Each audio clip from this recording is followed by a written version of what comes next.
Doodle scream. Let me scream. In the back for sugary cream. Whatever. Music.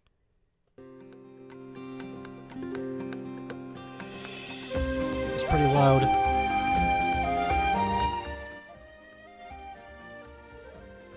How's that? Yeah, it's still pretty loud. 30% is fine. Bring you up if I need to. Right, first doodle. Stark opens a treasure chest containing beignets by Peppermint. Okay.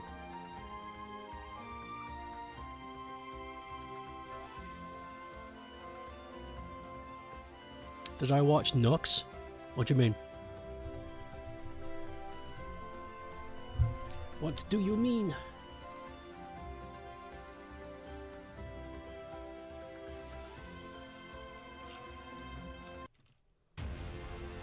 What the fuck?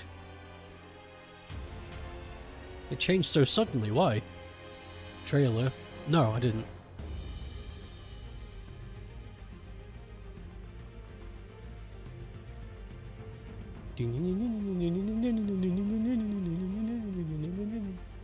Hello. Treasure chest.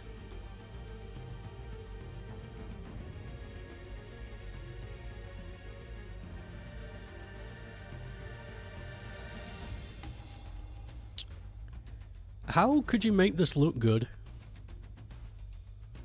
Because there's lots of angles you can have a character opening a treasure chest, but each angle it's gonna be obscuring. Difficult to make another difficult doodle request, absolutely. That's why in video games it's always so difficult. You can do it to the side, but then a side profile you don't see what's in the chest. You can do it from the back, but then you don't see the person's face or the chest. You can do it from the front, but then you don't see the person, but you see the chest opening. You can do it from inside, but then you see next to none of the person, but the stuff inside. It's tricky. I don't know how to start this one.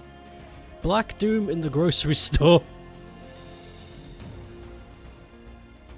Do two angels? What do you mean?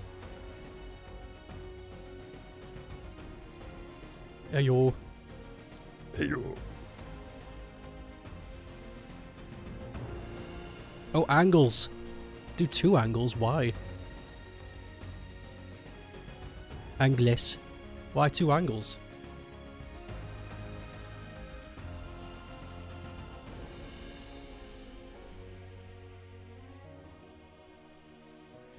Let me see how other people have done it. So you can see inside the chest and your face. That's gonna be weird.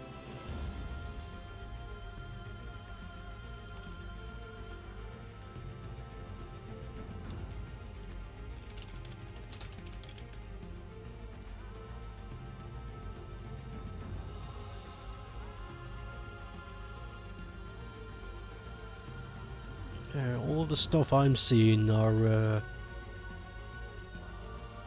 all the stuff I'm seeing have exactly the problem I'm talking about. No matter what angle you choose, you're sacrificing something.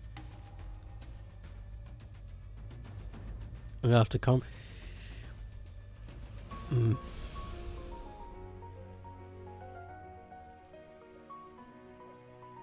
The request says me opening a chest with bananas inside. The request doesn't say you need to see my face.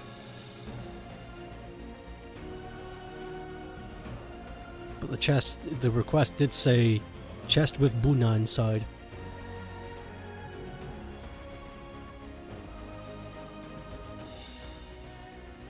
Let's see if I can find a good reference here.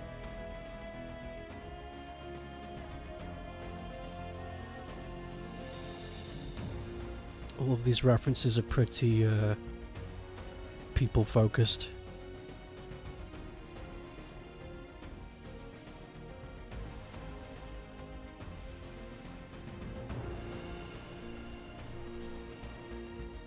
Can't believe they're doing Sonic 3 and Knuckles this year. Oh, you're right. You didn't expect this to be another difficult doodle. beat you to the joke. That took me a sec. I wonder if they did that on purpose. Like, I wonder people at Sega were like, we have to release the third movie and the Knuckles spin-off in the same year. We have to. And the producers are like, why? It's like, you don't get it. Okay, listen, the fans, they'll go gaga for that shit, okay? They'll hit the gritty. Their bottom lip will open. You don't understand. It's going to be great.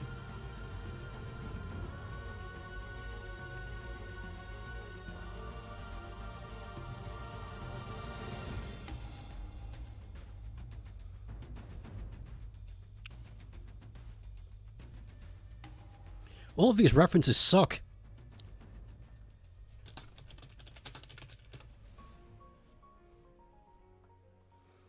Every one of these references fucking suck ass. They're all exactly the same.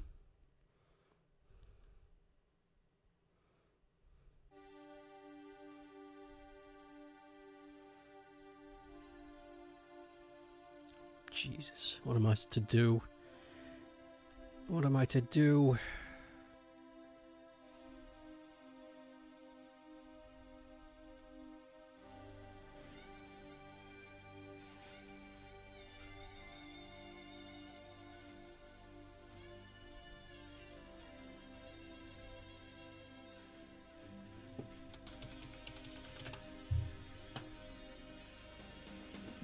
Doesn't help either.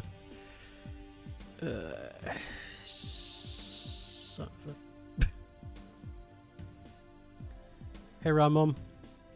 Hello, Ian. One of the Frontiers speedrunner strats is called Gritty. Check my DMs. No. I'm gonna show what you sent, but I really hate that image. That image makes me... looking at this gives me a visceral reaction.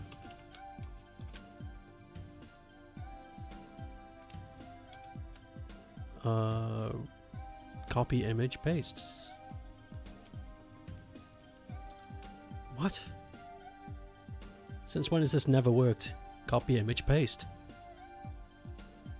Okay, fine. So, just do it the old-fashioned way.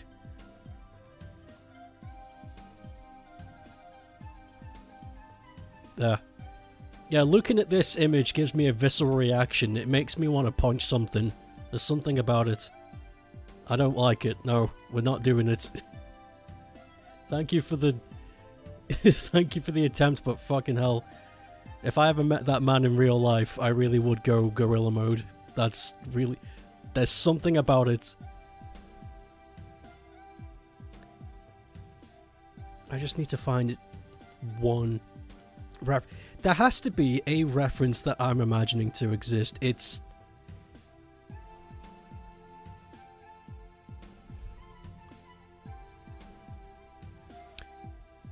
I just had an idea. I just remembered something. Do you guys remember a game called Zack and Wiki for the Wii? That was all about opening chests.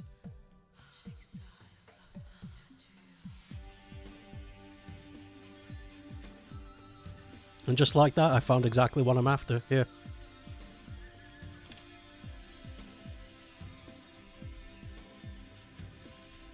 You never heard of Zack and Wiki? It's pretty good. Zack and Wiki is a point-and-click style adventure game for the Wii. But you point-and-clicked using the Wiimote. It's really good. It's a fun little adventure game.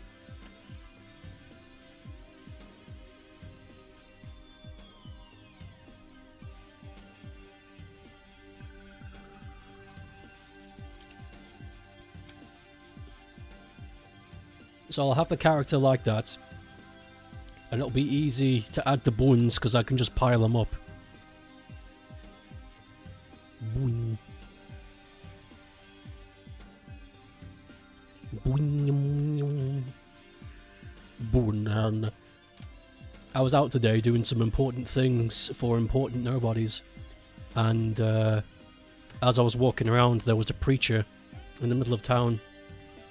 and I recorded him. I didn't record him directly because I think I think recording strangers on your phone is a bit fucking perverse, so I didn't do that. But what I did do was walk up right behind him, press record and aimed the camera at my feet, and you could get the audio of him.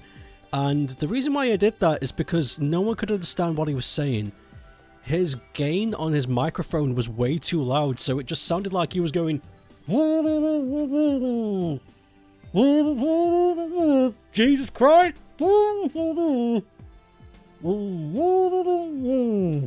It made me laugh. So I was like, I need to get audio of this. So I'll upload that later on Discord. Fucking made me crease.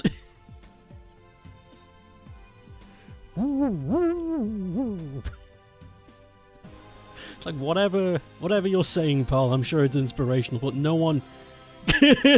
no one can hear a single word you're saying.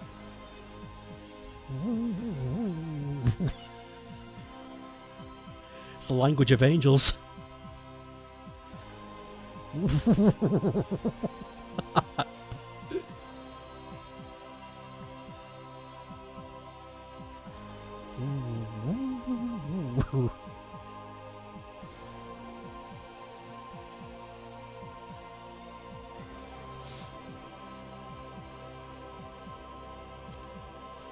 You know, there's only ever been one time in my life where I've agreed with one of those preacher people.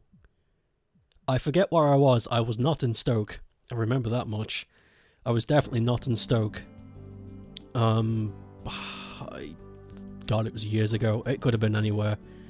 But one of the he was standing up on the and his message was about Christianity, but it wasn't like, you're gonna go to hell, listen to what I say, you're gonna go to hell, listen to what I say, you know, it was really, the way he was doing it was really calm and inspirational. He was trying to, I think he was just trying to make everybody understand that everything's okay, like, all your stress that you're facing today, it doesn't really matter. It's like, because it's only like, it's only one chapter in your life, and, you know, he went on the spiel of the afterlife and bloody like that. And he wasn't saying that everyone's going to go to hell, you know. He wasn't like, if you don't believe in Jesus, you're going to go to hell. No, he wasn't doing that shit. He was saying that everybody who was listening is probably fine. You know, he was very calm, he was very inspirational, he was very nice about it. And I think that's exactly how you should do it. If you're going to try and preach the message, you need to tell people what they want to hear, not something that makes them go, oh my god. Oh no.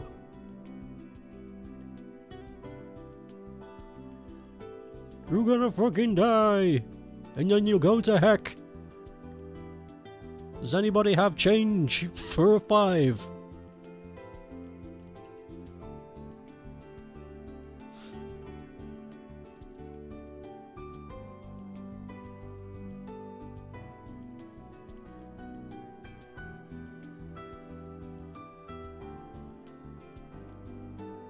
This chest is scuffed, but whatever. Who gives a poop? Oh no. Guys, have I swore today? I don't think I have, but I haven't been paying attention. Friday's on my no swear day. Can't say? Okay, good.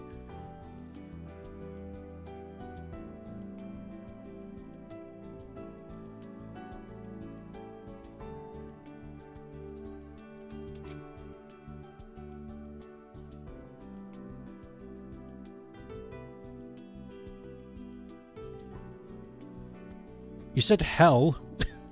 Hell's a place, it's not a swear. Ah, Kentucky.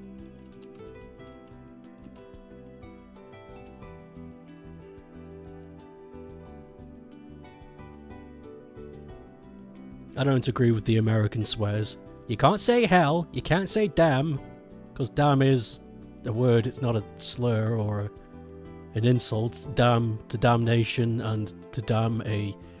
To damn something is to put a stop to it.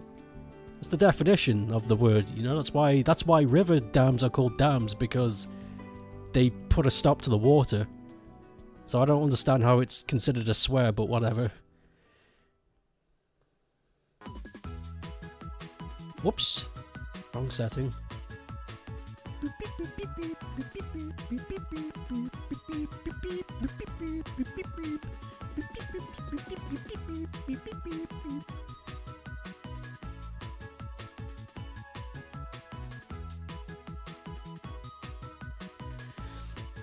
Even Shadow was allowed to say hell once.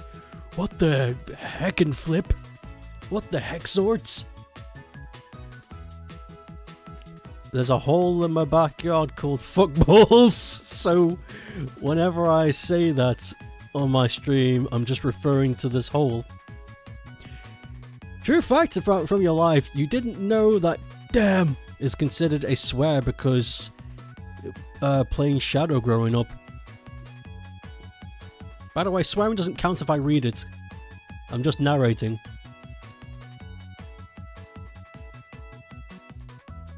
I'm just spreading the narrative.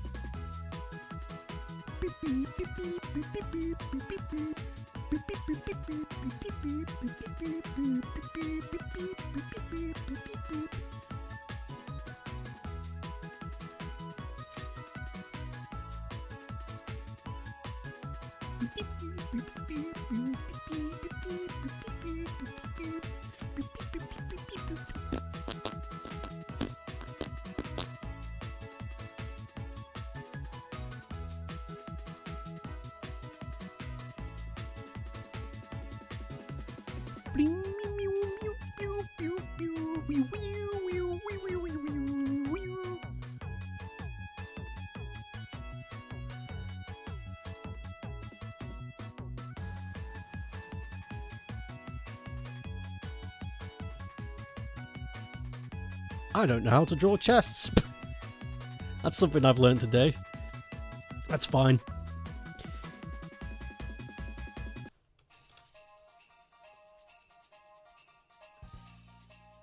It is a Doodle stream.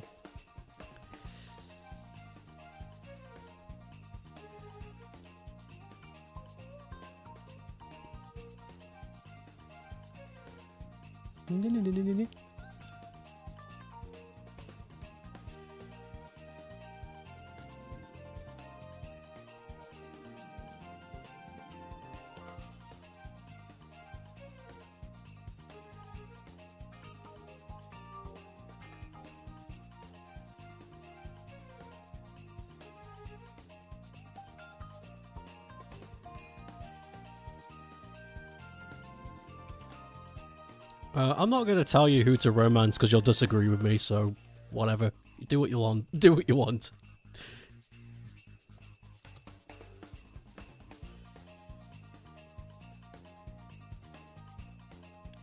I always hated that.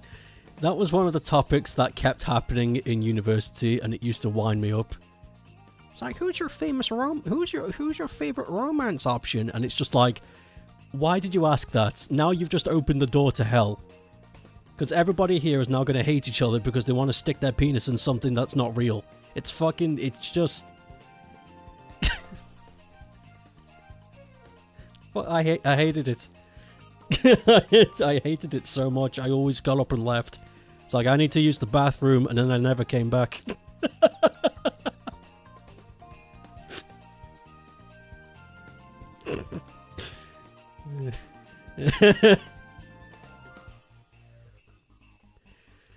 Yeah. In some games, though, like Persona, romancing a character can give you perks.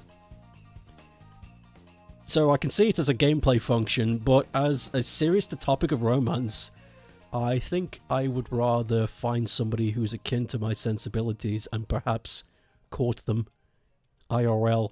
Wacky decision, I know. Very far left field. But perhaps that is something I'd like to do. You don't know who to romance in this game. It's my first time playing. I don't know. The one that gives you the best perk. I don't know. I don't know. You romance the chess girl in Persona 5 because she gives you the ability to swap out characters mid-fight. Which is amazing. That's a really advanced tech that you can't get by default. So that's why everybody chooses the chess girl.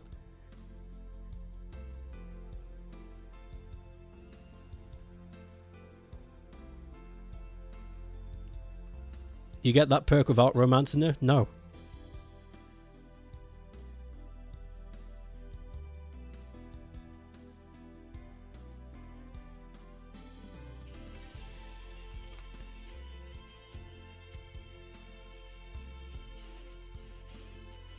You can friend zone it and still get the perk.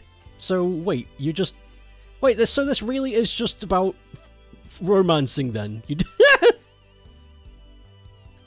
whatever.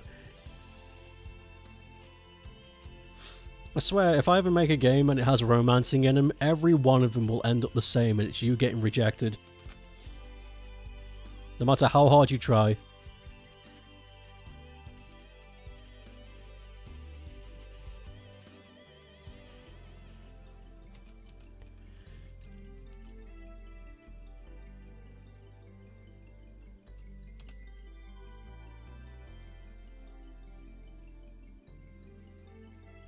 Whilst your character is still a teen. This is why I don't really care for it. It's just... it's a big mess. It's a big mess of politics and nonsense I just don't want to be involved with. So I always step away. Because it's just ass. It's just ass and I can't take it anymore. I don't care.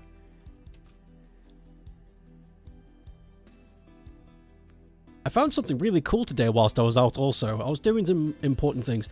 Oh my god, I need to mention this too. One of my investments yielded 3 days ago and I didn't notice. It yielded 5%, which is huge. That's huge. So I'm gonna sell my stock by the end of the week. Sorry, by the start of next week and see how much I make.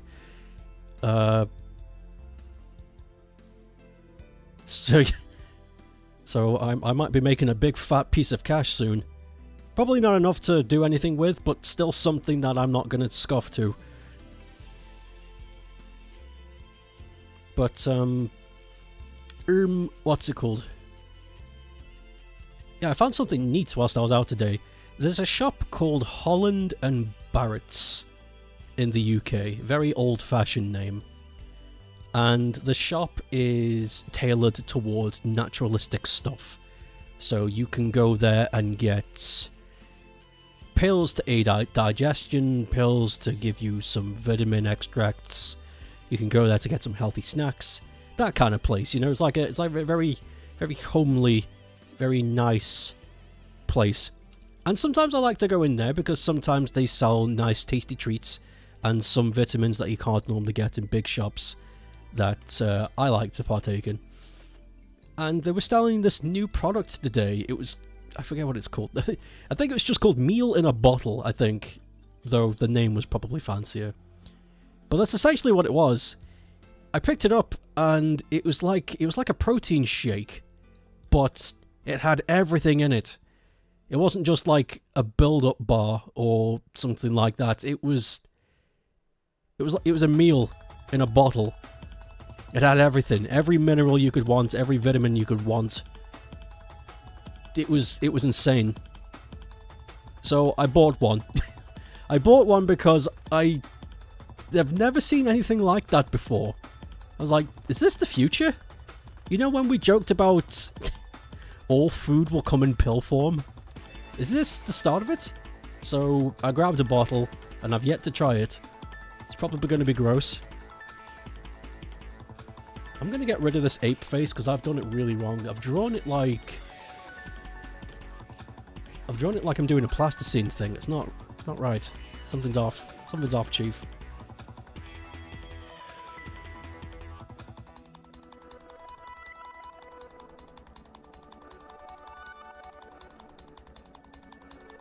Yeah, that's better. You haven't been Holland and Barrett's in years. It always smells weird. It does smell weird. I think that's all the natural stuff. You know, Whip. You sure it won't be disgusting, but I can't help but be reminded of the hamburger shake from FNAF. No, it was fruity. The shake was, the flavour I picked up was banana, of course. But, they had other flavours. They had like strawberry, orange, peach, vanilla. No chocolate though, which was interesting, but you get my point. So I picked up that one, yet to try it yet. It's 500 mils, and it recommends just... the bottle recommends that you eat it within a day. So like, once it's cracked open, don't leave it more than 24 hours. So, I don't know, maybe this Sunday, I'll just like sip on it all day and see what happens. The idea is that it's meant to curb hunger. That's the whole point of it. It's like some kind of like, well, not really a diet thing, but more like a supplementary. It was strange. That's why I bought it though, because it was weird. Never seen anything like it. It's like I need to try this.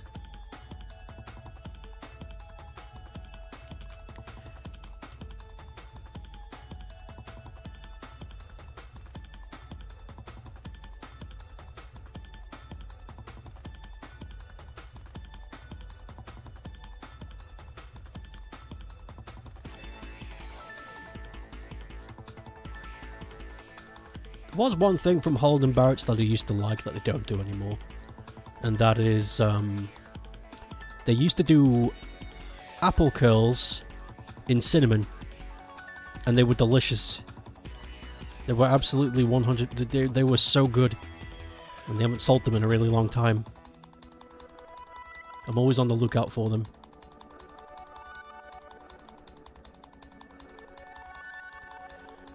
I'm going to work through the weekend to finish my big.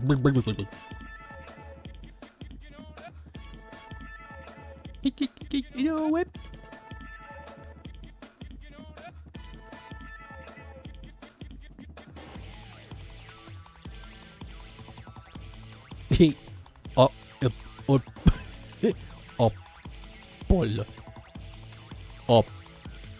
Bull. I'm so close. Freedom soon. Freedom soon.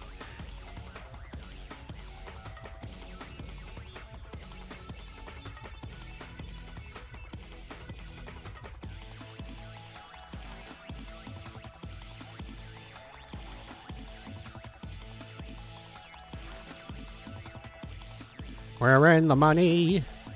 We're in Ray money. I've drawn on the wrong layer again.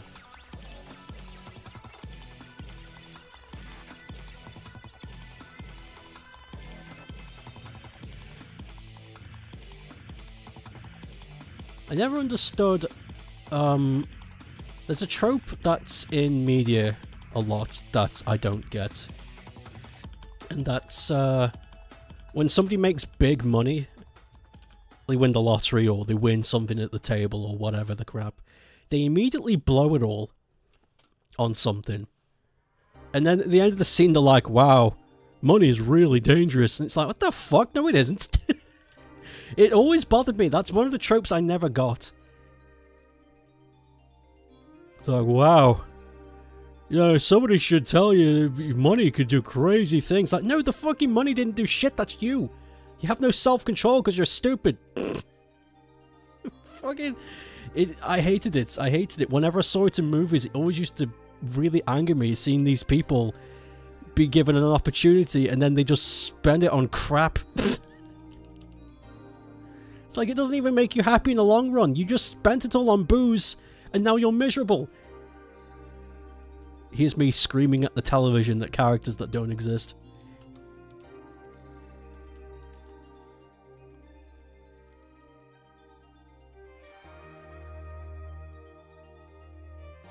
It's like the moment you won that money, the thing you should have done was go home.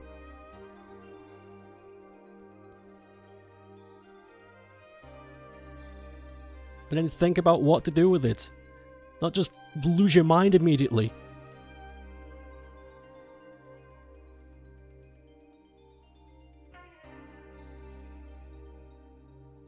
We're in the money. We're in Ray money. Help. Russia comes from a friend soon, but you need some free time for Sonic in bitches.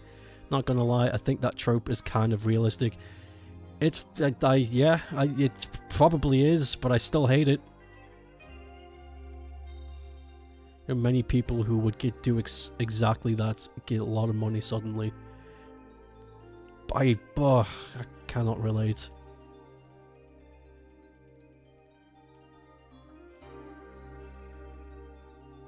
I'd be too scared to have that much money at once.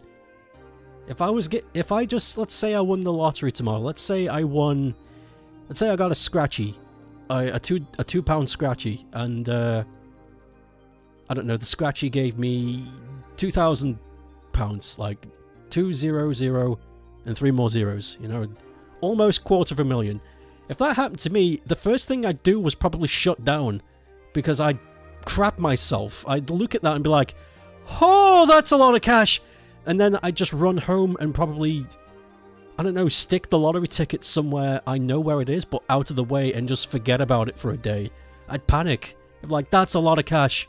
I don't know what to do with that. And then I'd be too scared to know what to do with it.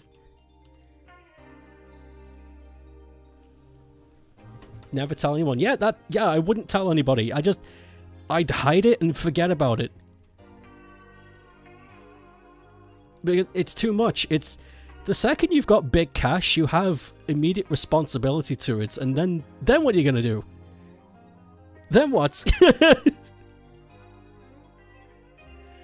Fuck that. Oh, that's a swear. $1. Where's my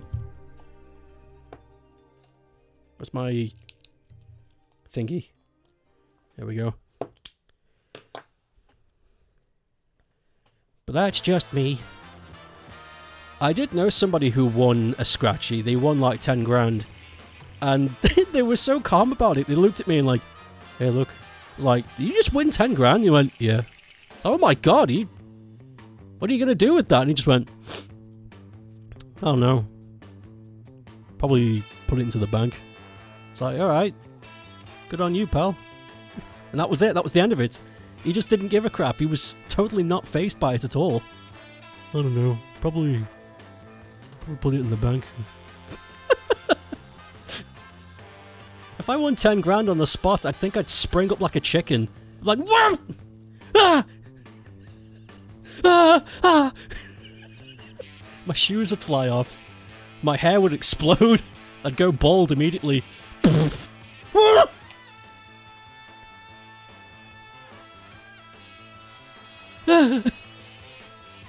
But then I'd also freak out. I'd run home, hide the tickets, and that'd be it. I wouldn't. I think I might look at it the next day. Why is this music familiar? It's Space Channel 5 music. Sounds like James Bond. It might have been inspired, but this is Space Channel 5.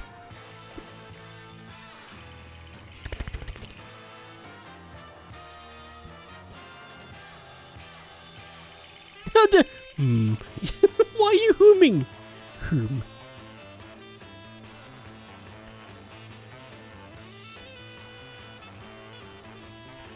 This song is called Mexican Flyer, and it's from the Space Channel 5 OST. Never played the game, but still recognize the song. Whom?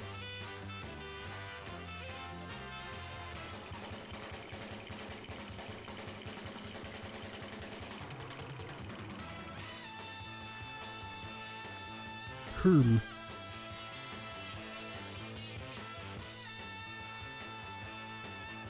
That's a big pinky. Oh, I ruined the hand.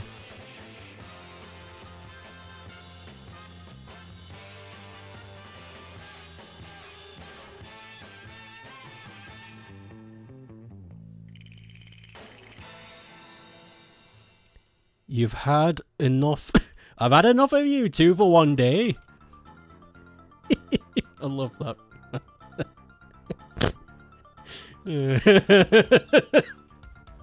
We'll come back tomorrow, said the Dabbles. And then the cat rocks in with the furniture parade.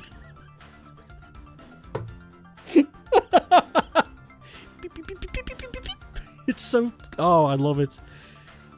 It's so good. Hold on. Shut up.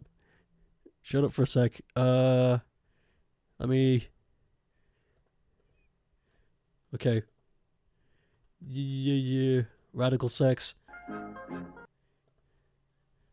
Okay. Check this out. I've had enough of you two for one day, said Mr. Bobbin. We'll come back tomorrow, said the Dabbles.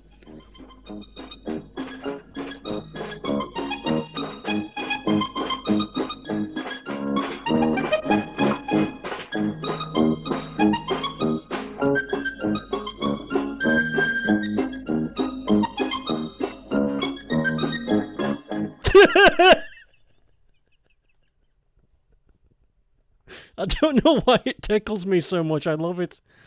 Oh.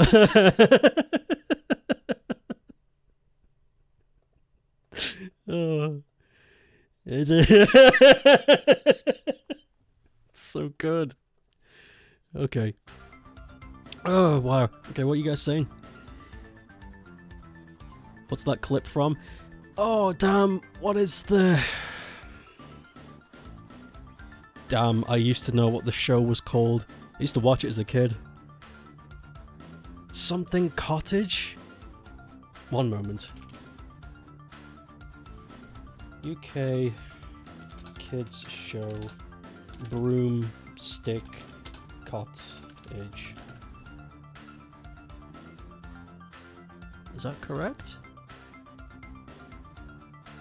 Yes! Yes it is! Broomstick Cottage! Broomstick Cottage.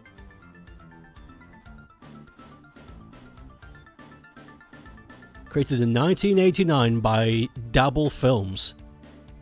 Oh, that's why they're called the Dabbles. Makes so much sense now. There's a YouTube channel with all the episodes on it. Oh, that's amazing. Well, how about that?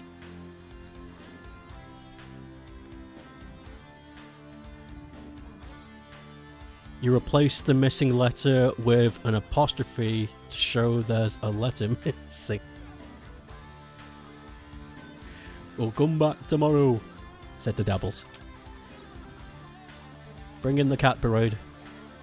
It's not even a cat parade, he's just on the bring in the furniture parade plus cat.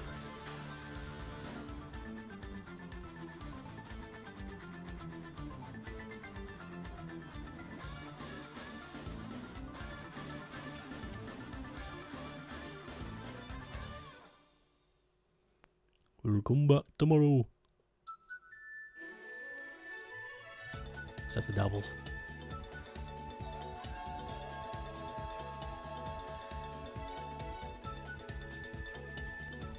Why have I got my hands up like, oh Lord Nelson, you know, I'm just, this drawing's become strange today.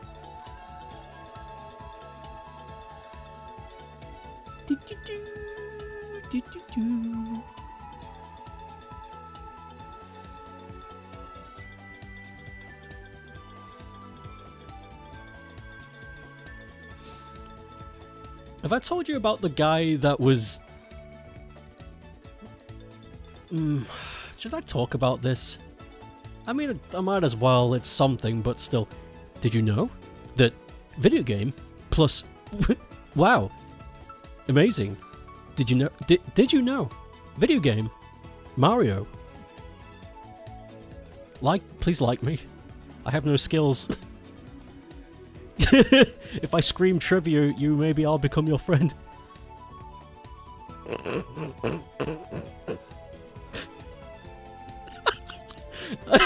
Yeah. Yes. Did you hear the latest tomfoolery by Vis Gullimont? Did he fuck a plum or something? What's he done now? Oh, I swore, but you know what? I don't feel bad about it. $2. Okay, so whilst you're telling me what he did... fucking is an act. Fucking is an act, it's not a swear. Okay, that second one was me swearing again. $3. So... many moons ago... Many moons ago, when I was waist deep in the Sega community, there was this strange man that, for some reason, took it upon themselves to be the archivist of, like, experience, which was really strange. The best way I can describe it is he would go around asking questions to people who live among the community or grew up with the relevant software, hardware, blah blah blah, and just ask them questions about how it was they grew up with, which makes sense to me. But he was really weird about it, like, kind of like he wanted to trip you up. It was strange. Okay, here's a good example. I grew up with the Sega Saturn. Not only that, I grew up with the Sega Saturn in an impoverished area, but Stoke is very poor. So the general consensus online, to those who are the uninformed, only know that the base Sega Saturn came out at a very high price. Back then, it came out at roughly $600. So that's pretty pricey for a console back then. But what people didn't know is back then, video game shops were allowed to set their own prices. It's not like how it is today. It's not like publishers have a publishing right where each shop must mandate a certain output for the price, which is how it is now, which is why it's so difficult to get bargains in places. It's like no matter where you go, the latest thing is going to be $60. Like, you'll never get that anywhere else because they simply cannot do that. That wasn't the case years ago. Shops would sell at any rate they wanted. So, this guy, I don't want to say his name, but this guy would pester me constantly about the price of my Sega Saturn growing up. And he kept asking it in different ways. It was really strange, kind of like he wanted me to say an answer that he's never going to get. I don't know how to explain it. It just popped into my head, and it was always... It always freaked me out. I hated it. I hated talking to him because it never felt like he was on my side. It was like he was trying to... I don't know, trap me, I guess? It's like, no, I don't like that answer. So I'm going to ask it again. I'm going to ask the question again in a different way. And this time you're going to give me the answer I want. It was so strange. I wasn't the only one who thought this way too. There were many others. There was a guy I used to know who was from Brazil. And he was cool. I hope he's well. But he was cool to have around because Sega is still huge in South America. They still sell consoles there under Tectoy, a manufacturer called Tectoy. They still sell Mega Drives there and stuff. So he was always fun to talk to because every year there would be something weird going on in Brazil that he would tell us about. But the same thing happened to him. He would always be asking him questions like, I don't know, like just weird manufacturing questions about Tectoy. It was so strange. Like he was fishing for something that just didn't exist, and it was strange. He always gave up this weird vibe. Weird fella. You think you get what I mean? It just popped into my head just now. Just an old piece of history. That was one of the people I was glad to get rid of when I decided to stop doing it. He was a freak. He was a genuine freak. I have not seen him in a long time. Mostly because I blocked him on Twitter ages ago, so I stopped seeing his stuff. He probably is still active. But I don't want to know. I feel like everything would be better if I just didn't know, and I like the idea of not knowing. I don't want to know. It's kind of crappy that memory came back into my head, really. That's why I said I probably shouldn't talk about it. But it's there now. So Ubisoft's Skull and Bones is apparently finally coming out soon, and it's going to cost 70 USD, brother! Guillemot defended the price by saying it's a quadruple A game, and people are memeing about it because quadruple A doesn't exist. It doesn't mean anything. You know, you're right. Is he just going to get kidnapped soon? I feel like he's overdue for a kidnapping.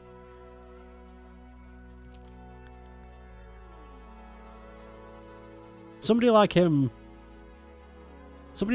would benefit by being taken away from his comfort zone for a time. Kind of like Scrooge, you know? He could do with a Scrooge moment. Hashtag Scrooge moment. Hashtag Scrooge Guillemot.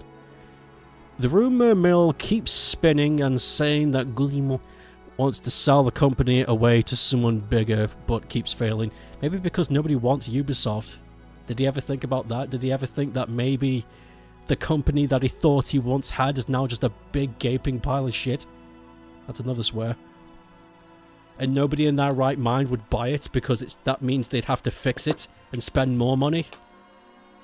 People would rather wait for that company to die and then just fish the assets up. Which I think is the smarter move. Get Scrooged, people could say. Dude, you need to get Scrooged. I'd be happy to push that. Somebody's acting a bit grouchy. Dude, you ever thought about getting Scrooged? And then they sue you for harassment because you can do that now. I didn't like what they said, so I'm suing you.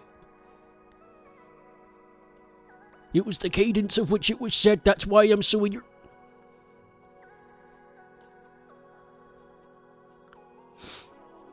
I hope you get kidnapped by free spirits and learn valuable lessons that make you better. Get Scrooged. I like it. I'm going to start saying it. Get Scrooged.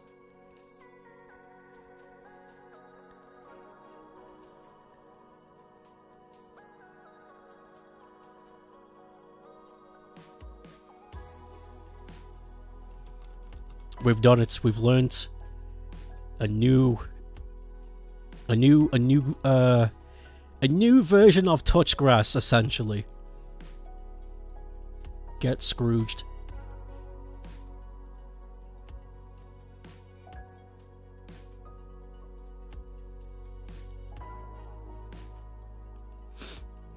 Nintendo Direct next week is likely to be Partner Direct, where they show off third-party stuff. I'm fine with that. Sometimes they show off good stuff.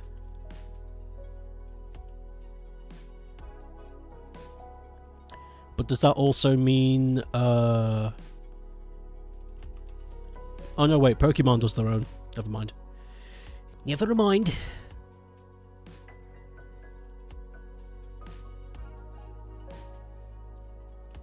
According to the same insiders of the Sminch 2, it's likely announced officially next month. Well, they're gonna have to really wow me. Like this. Wow! Theory, we're going to see the Beyond Good and Evil remaster there. That's a bold claim. Holy shit! Damn it! $5. I continue my pointless Sonic Lore deep diving yesterday, and you found out that Rug the Rat is indeed a bat. The remaster has always been leaked and after that revealed by Ubi, but the official reveal is yet to come. Gomez.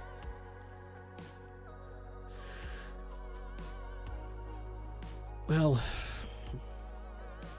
why do I have a horrible sinking feeling that Beyond Good and Evil 2 is going to be like Forspoken and the new Far Cry and that Avengers game?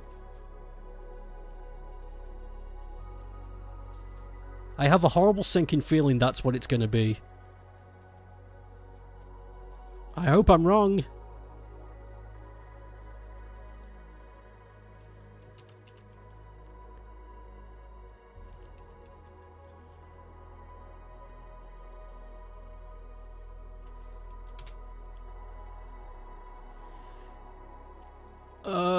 Supposedly backwards compatible, it's not gonna affect them financially. It makes sense that it would be backwards compatible. Especially since all the bangers that are out on Sminch. You're going to alienate a lot of your fans. Especially after this rebrand management that you started to do since the Wii U. It would make no sense to abandon the Switch right now. Especially with the fan base so large. It makes 100% sense to make it backwards compatible.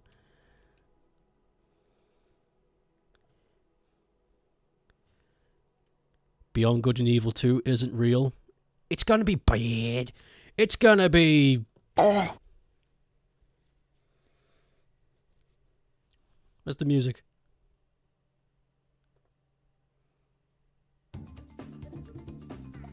Oh, that'll do. It's gonna be bad.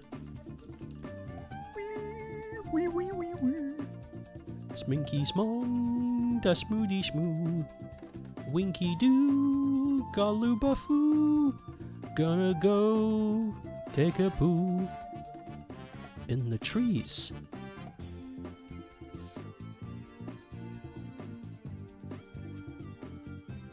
I'm gonna do something not seen very often with this ape character, and he's gonna have white eyes. I know.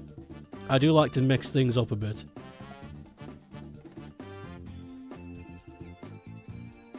I mean, that is why you come here. To give characters white eyes. No, it looks weird! I don't like it. Yeah, we'll keep with it.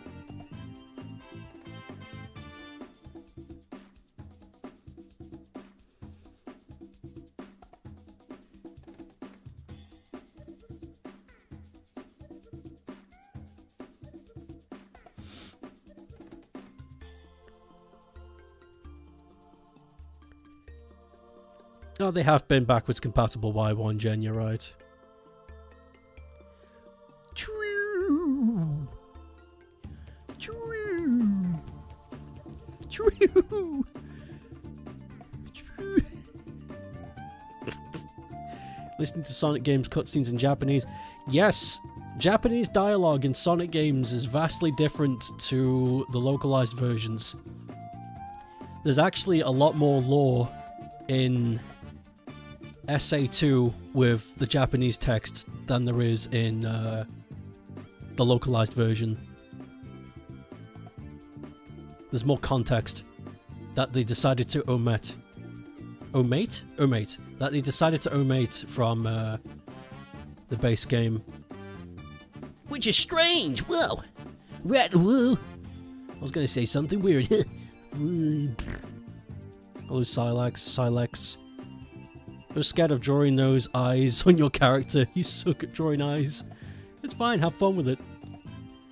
I was going to have it so that my gut was hanging over the treasure, but that would obscure the boon, so I'm gonna go against it. Gonna go against my gut.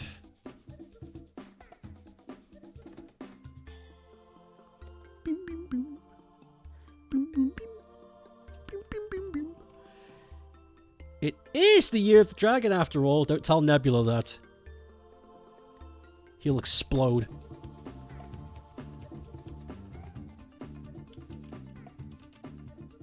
He's already running around going get and stuff like that.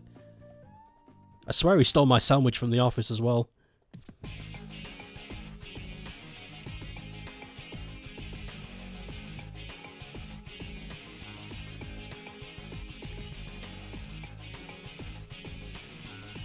Someone had badly sourced incorrect information on the Sonic Wiki, which is super rare on the wiki from your experience.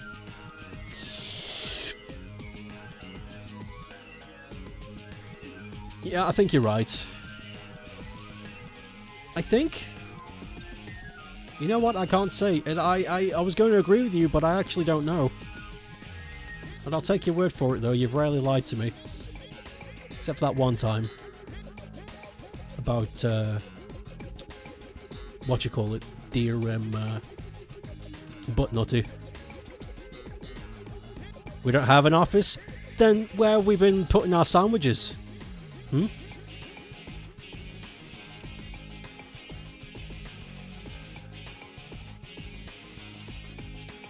Is this from Shadow? Yeah, this is from the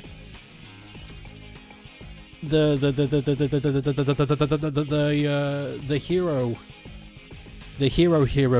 track. Final Haunt. Or as I like to call it, the Final Gaunt.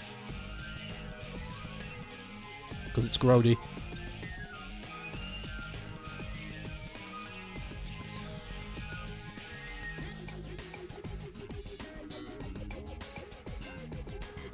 But I like it. What can I do? I like how it sounds.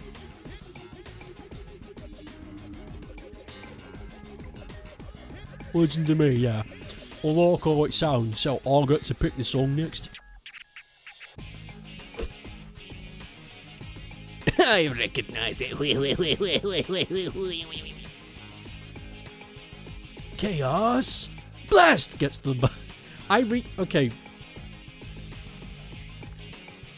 I'm gonna put this out there because it's such a funny idea, but Rai put out a low-key commission his last stream in Sonic the Hedgehog. A very funny thing happened that I think I should go back and clip before the stream dies. He timed it so that his Chaos Blast, the blue one, where it allows you to skip the level, he timed it so he had very little left, so he could get to an item he needed. And it was funny because it was this big build-up, and it lasted like half a second.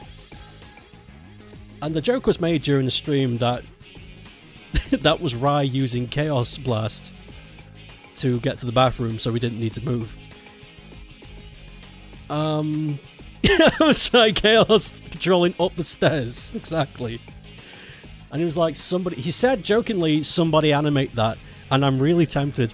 I haven't animated anything big in years. I'm totally capable, but I really want to do it because it's just so stupid.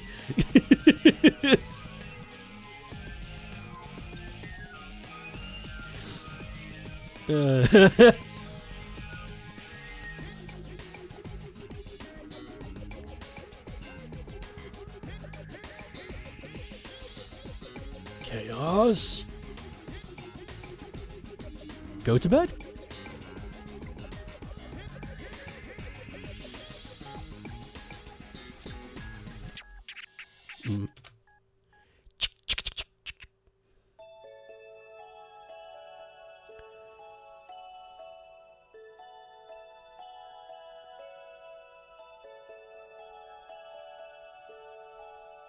Chaos boo.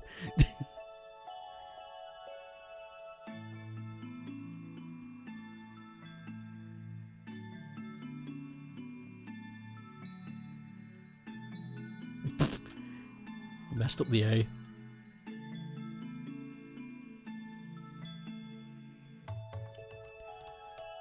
Rayman 3 jump scary. Rayman is skibble. Fucking Rayman 3 jump scary. Number 1, Globox. Number 4, Big. Okay, that's there we go. Opening a chest filled with bones. Oh.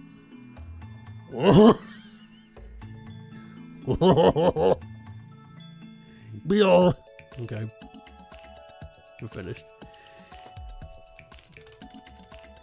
Saving it. Opening chest.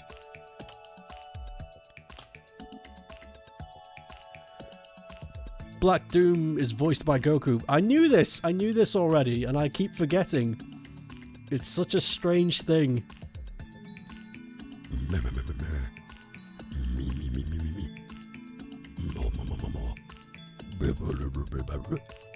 Big biscuit. Did it save?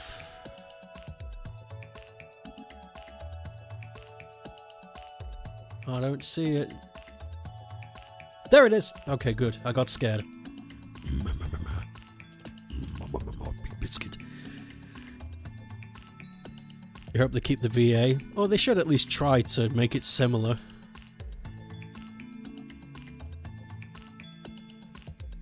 Happy...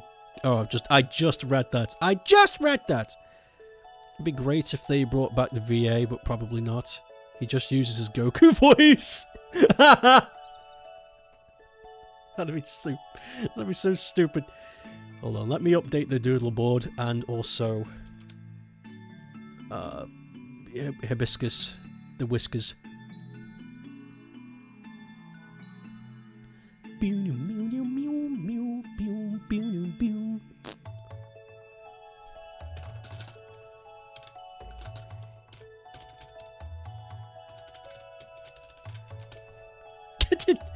I can't spell for shit.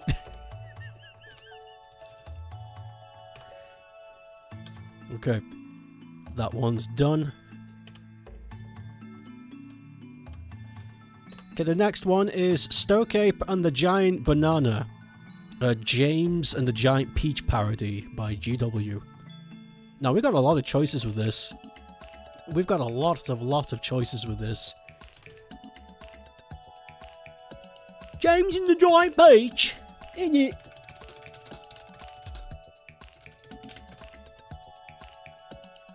I just put Yano. That was an absolute mistake. Yano. Janos. So we've got a lot of choices. There's a lot of scenes from that movie. There's a lot of books, pictures that I can take from that are all pretty good. If nothing else, this series is photogenic. But what I'm going to go for is... There it is. Found it. There's a page from the original Roald Dahl book. Right here. If you don't know about James and the Giant Peach, let me give you a big piece of information. James and the Giant Peach is about this little boy who gets treated really badly by a couple of bitches. And, he makes a magic wish upon a worm. It's real. He does. He makes a magic wish upon a worm that burrows into a peach, and the peach becomes massive, and it rolls down a big hill, and he lives in the peach with a bunch of bug friends. This is real! So, partway through the adventure, the peach is floating on water, and to get out of the water, something's happening in the water. I think there's a monster or something eating the peach.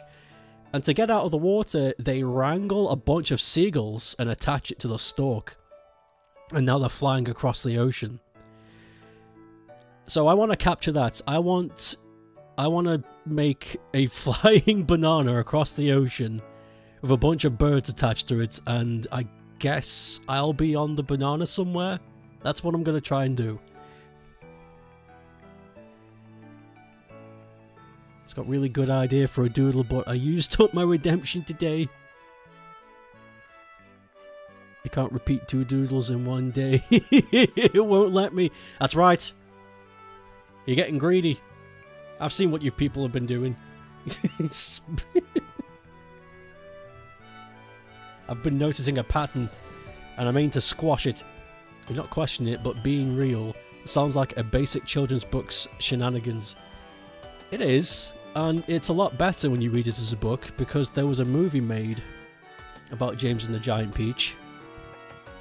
And it's terrifying. I remember being legit terrified of this movie when I was a kid. Who was this movie made by? Let me check.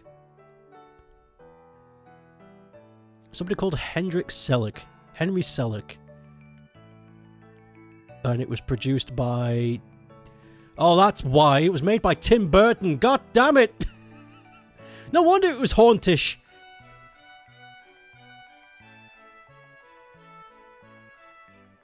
Yeah, it was hell.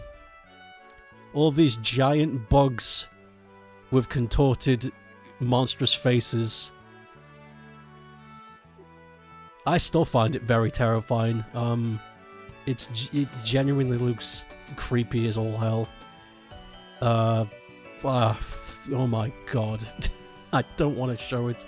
I mean, it's probably not that bad, but I wouldn't make children watch this. I just wouldn't.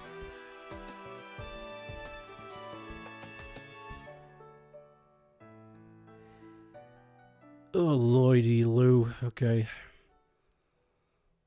Okay, I'm gonna stop watching, looking at that. It's making me feel ill. Wasn't it stop motion? Yes. Yes, it was. It's a very impressive film. The film itself is very impressive. There's a lot of technological feats.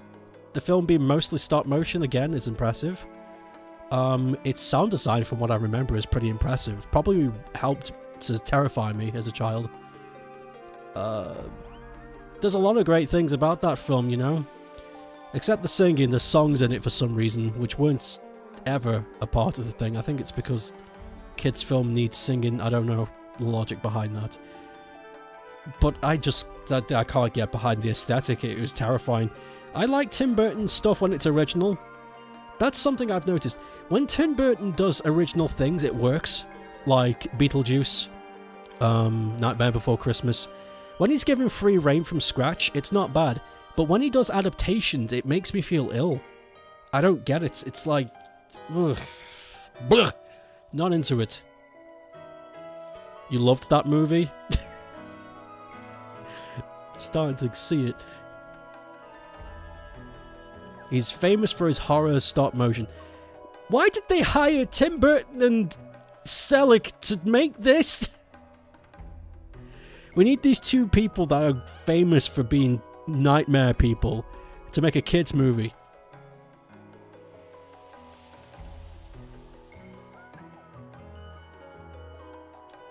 I swear.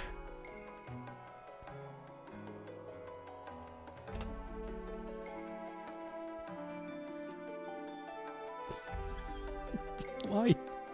Why?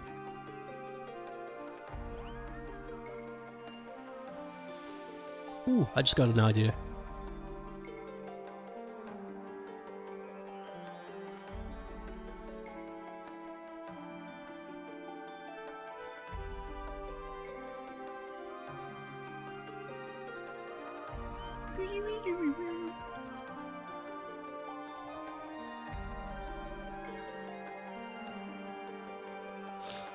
You know, thinking about it though, I think that film should get more credit. Because I think,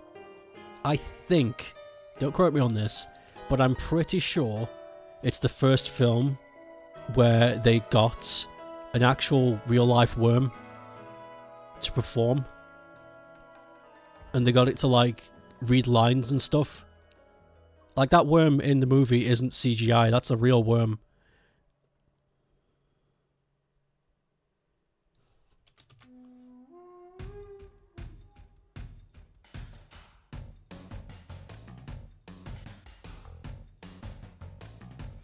Time to take a break.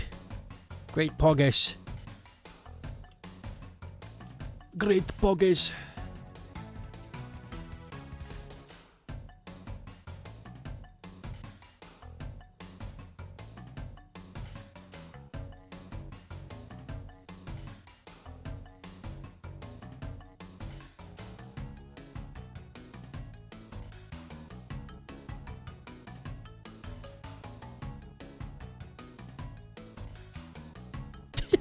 I remember during my time at college learning about game making and stuff, one of my teachers was really brag heavy about the contacts he had, and he knew the guy that made the music for Crash Bash, and he kept going like, you know, if you guys are in good behavior, I could get him to come over and talk to us, and everyone was just like, nah, you're fine. Listen, we're here to learn, okay? We don't care about celebrities. We don't give a shit. Nobody there. That was the one thing I did like about college. Everybody was there because they wanted to learn about making games. Nobody cared about the celebrity side of it, which was really refreshing. Completely opposite experience that I had from university. University, everybody was gagging for somebody to show up. Oh man, we could get Who's Its and Booze Its to show up and do a presentation. It's like, why? Everything we can learn from that person is in a book already. It was so strange. I thought we were here to learn.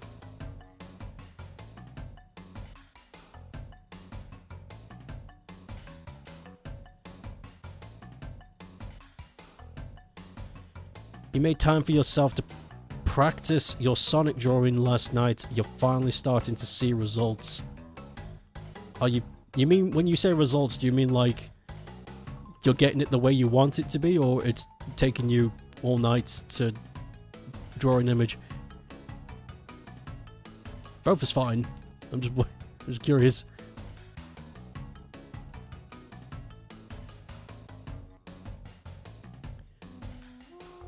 About every 5th Sonic character you draw looks good. Hey, that's good. 1 out of 5 ain't bad.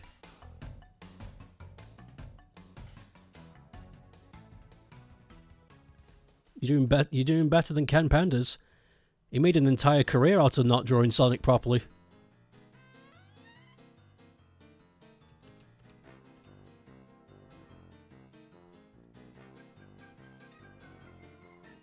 Ken Pandas.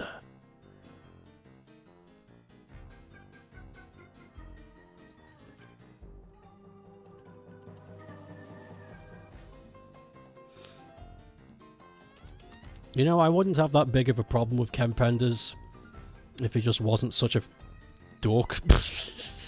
And not the fun kind of dork either. He's a resentful kind of dork. It's not fun. Like, if he was just a guy that wanted to do art, happened to be in the Sonic industry, and then just got fired because complications, whatever.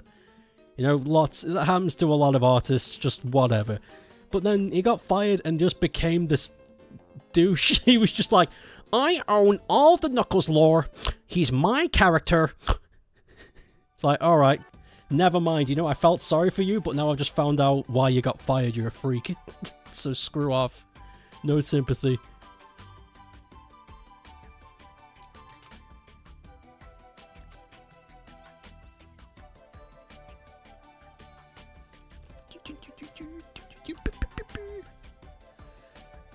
Figured out a formula for getting the facial proportions right. Helped a ton. People are saying that Ken Pandas is gonna sue for the appearance of the Echidnas in the Knuckles spin-off. Good luck. Good luck. That's all I could say. He's already said Sonic having as a parental figure in the movies was ripped off by him. He could say what he wants. It's strange how he thinks media that was made 10 years before he even got into comics belongs to him. It's very strange.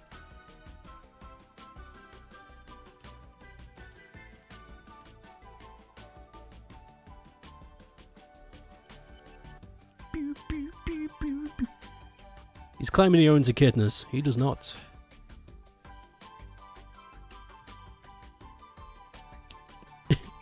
Australia might have something to say about that. Wait, are Echidnas Australian? I think they are, right? I'm more than certain they are.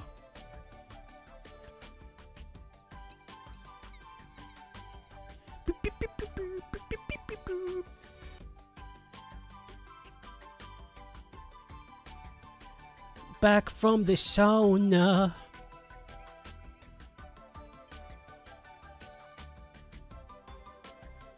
I've drawn a very scuffed bird. this does not look like a... Well, it does. It looks like a bird, but it looks very strange. It's like a sock. It's a sock in the wind. That's a perfectly good bird. I don't know. There's something about it. If I do this... No. It's... Never mind. Do you mind if you mention something from Nook's trip? No, go ahead. Go ahead, I don't mind. I haven't seen the trailer yet myself, but it's fine. It's only a trailer. I might mind if you talked about the series, but it's not out yet, so it's fine. It's only a trailer. Go ahead. Go ahead. I'm gonna draw some more scuffed birds.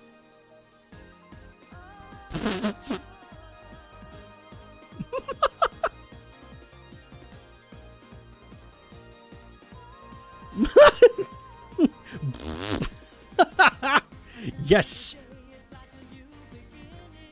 You didn't get a notice for some reason. That's weird.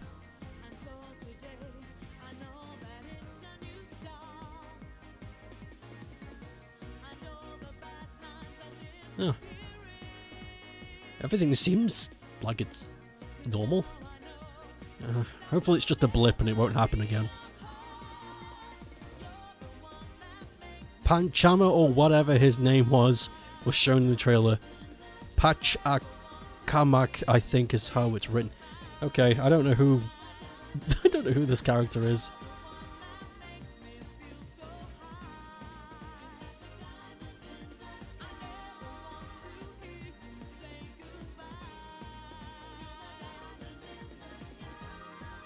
Takal's father from Adventure. Oh, I see. I never knew that was his name.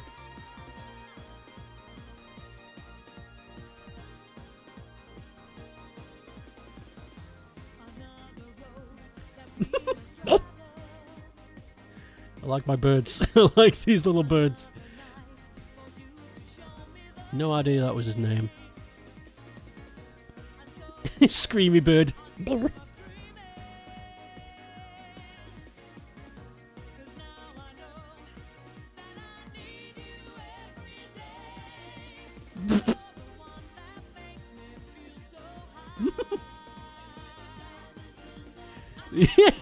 I love these birds.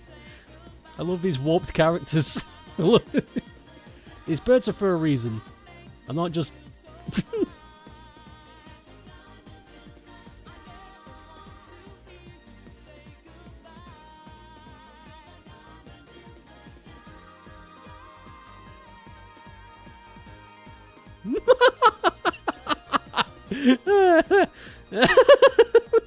They're just getting worse.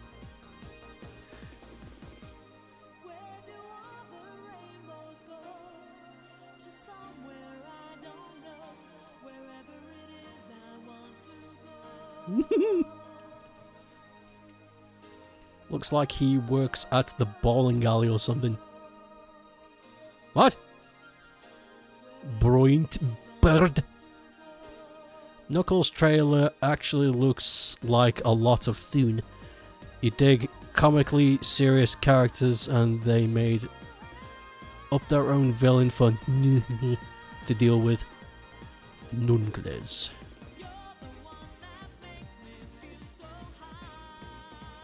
A diamond in the school.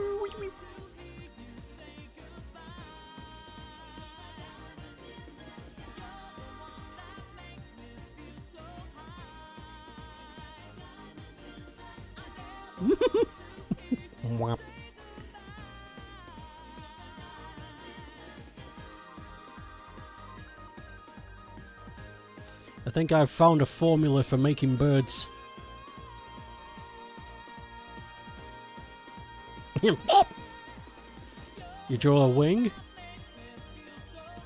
and then a blob, and then another blob. Close it, so it looks like a penis. Draw another wing, dot, and then beak. Bird.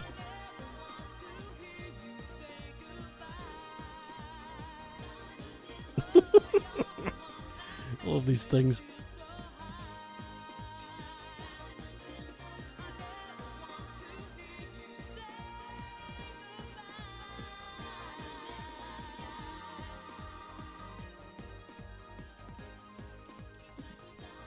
We need to draw more.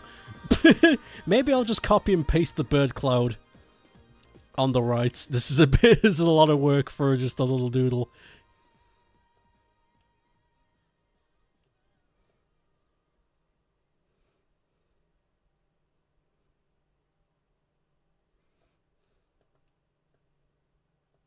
I like that one.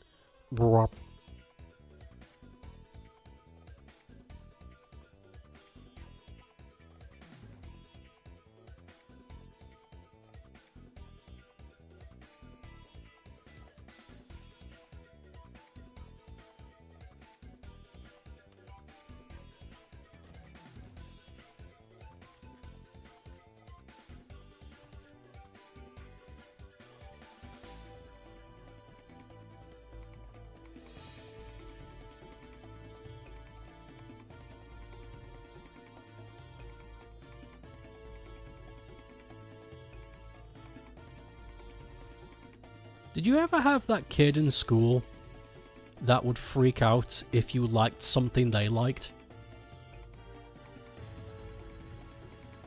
It didn't happen to me often. I think I only remember it happening to me once. But there used to be a kid in one of my schools that they would talk about something they would like, and the second another child chirps in with, "Oh yeah, I had that also," they would become super defensive. No, negative. They would become super defensive and claim that the other kid's experiences are, like, just not worth it. It was so strange. I don't know how else to explain it.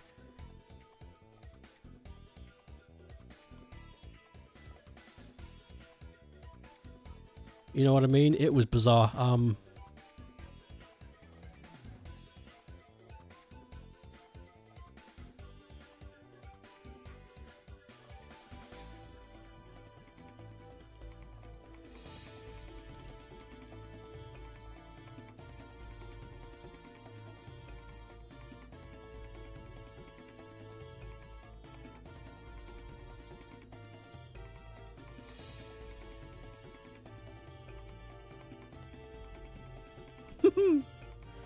Little bird.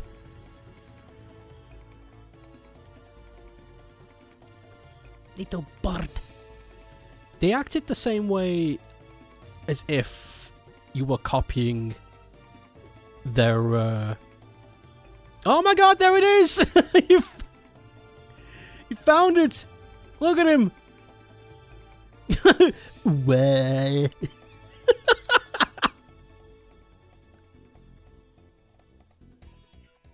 It's exactly how they would behave. Well, well.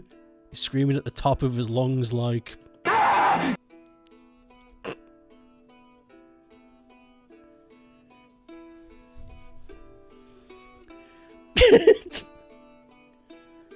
Remember when you brought... You remember when you bought Ben 10 watch toy to preschool? One of the kids accused you of stealing it because they lost theirs. Oh my god. What ended up happening? Did you have to relinquish the Ben 10s? Did they manage to convince the teachers?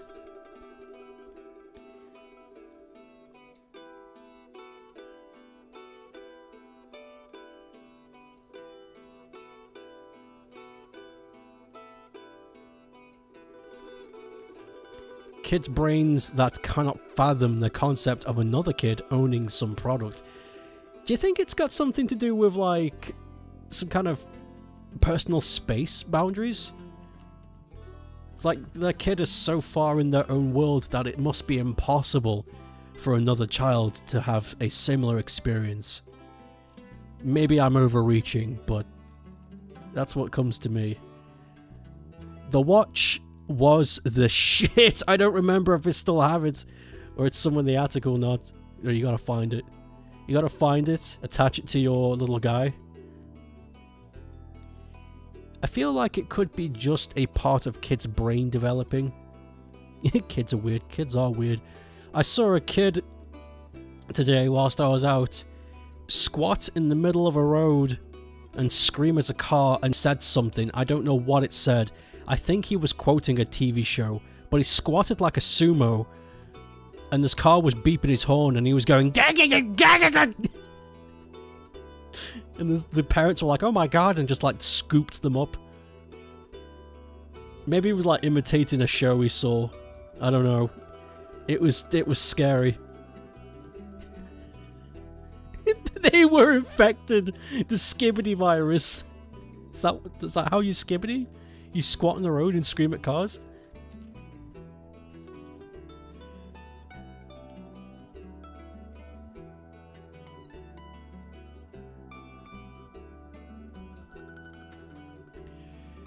Having a real life working Omnitrix was your dream as a kid. Ben 10 was the best. All I know about Ben 10 is the old man is voiced by the same guy who voices the Colonel in Metal Gear Solid.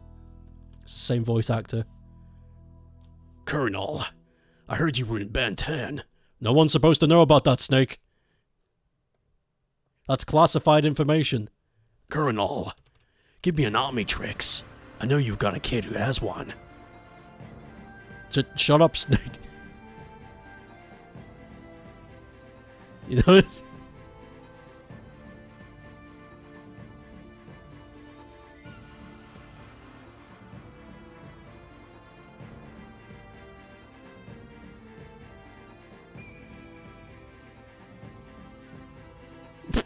Okay, that bird's gone a bit strange. I don't know. This is looking more like a mural than, say, a flock of birds. This looks like some kind of ancient tomb writing. The banana. It's being held up by birds on string. It was so weird going back to the show and then playing Metal Gear series. Snake, did you know I have a nephew that can turn into anything by using a wristwatch? Colonel, shut up. I'm trying to kill. I'm trying to be cool. Snake, you need to listen. I have family stories. Wait, is it his nephew or is it his grandson? I forget. You sometimes freak out when someone expresses their interest in the same thing as I because I have this weird thing where I don't want to be jump scared into conversations with other fans. I can understand that. Though my my reasoning for that is simply because I just don't I'm antisocial. So I just it's not really a good reason.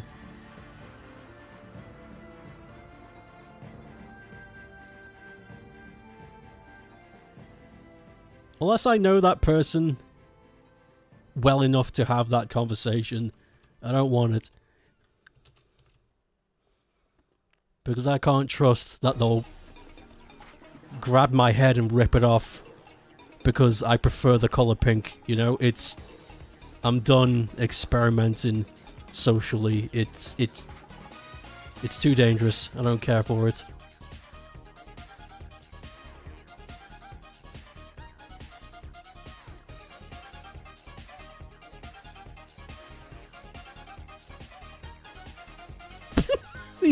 These birds. I copy and paste these birds. Huh? Oh, for crying out loud. Fuck! It's okay. I only messed up a little bit. Grandpa Max is Ben's grandfather's brother. Oh, grandfather's brother. So, he's kind of like Uncle Grandpa. Good morning.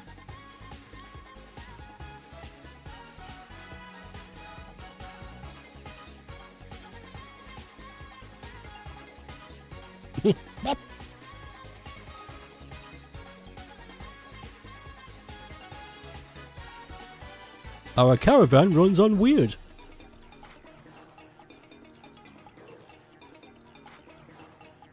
That one isn't a bird.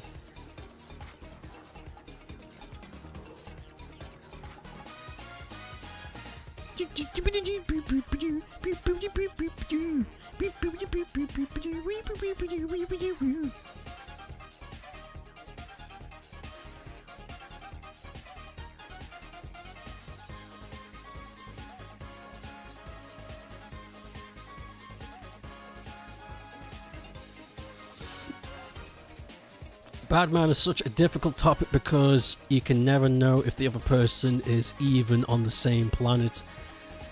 As their own opinions on the series. Yeah. Yeah. Yeah, it sucks. Don't get me wrong, I'd love to have conversations about things. But I've been burnt too many times and I it's not worth the scars. It's not... I don't...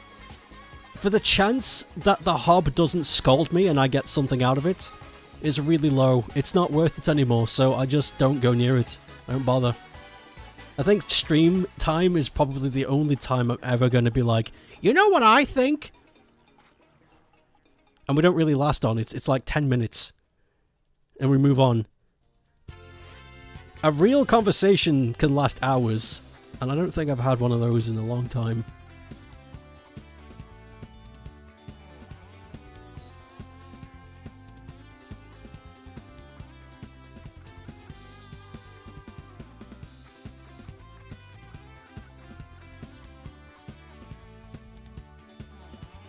Oh my god, that one's got a bit of an upside down beak.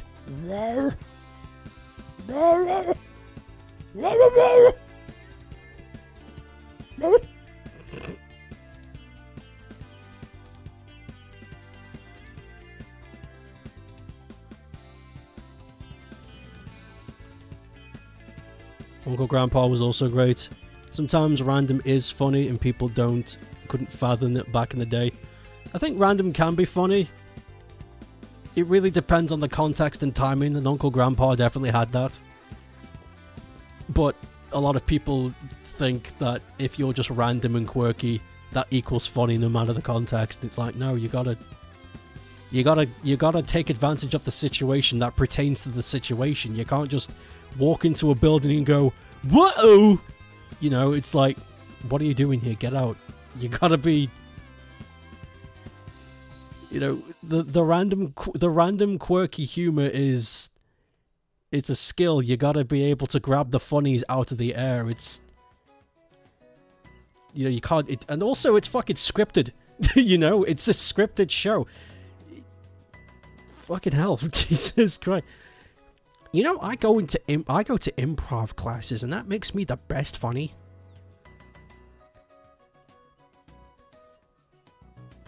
But I actually know somebody who took improv classes, and he was really boring. One of the dullest people I've ever met in my life. You know, he sincerely said he might be cold-blooded. He was serious. He looked at me and went, man, I'm always cold. I think I might be cold-blooded. And I thought he was joking, but he was being serious. It's like, you're not a reptile. Yeah, but I'm always cold. It's like, it might be a circulation issue. I'd go see a doctor. You're not a reptile.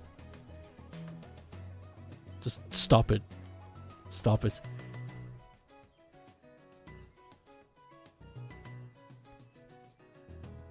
Completely forgot about that until now.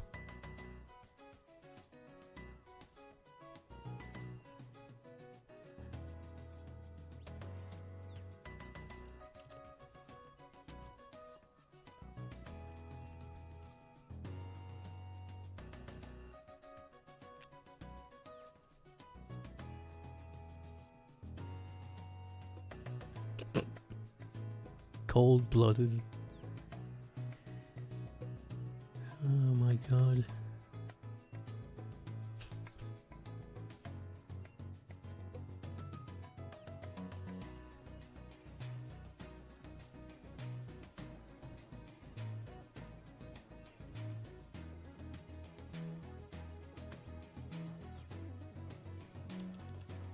Yeah, that doesn't look quite right, but whatever. It's good enough.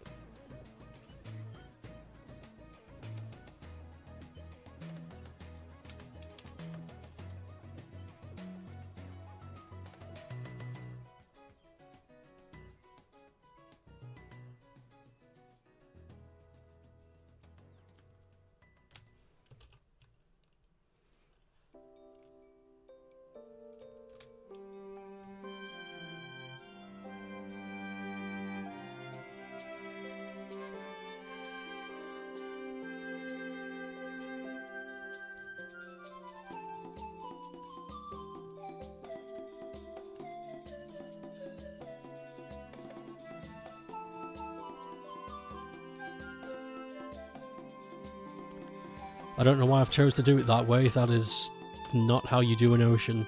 I completely forgot how to do an ocean. Ocean! Oceanos. Oceani.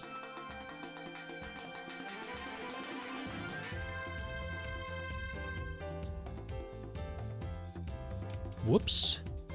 Whoops!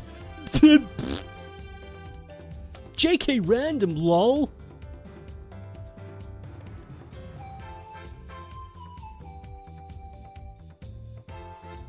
How wild is that?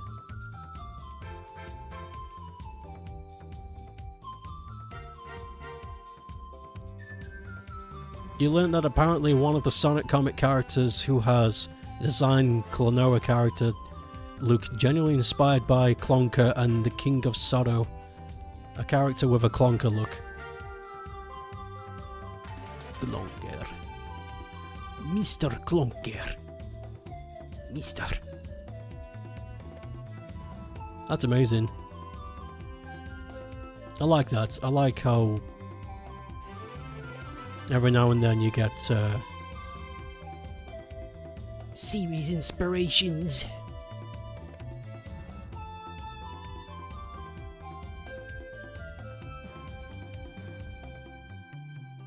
Bionicle, apparently.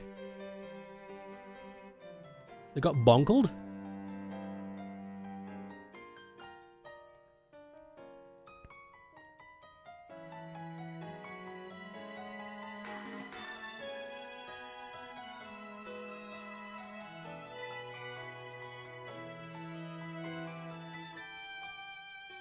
Hey, Green.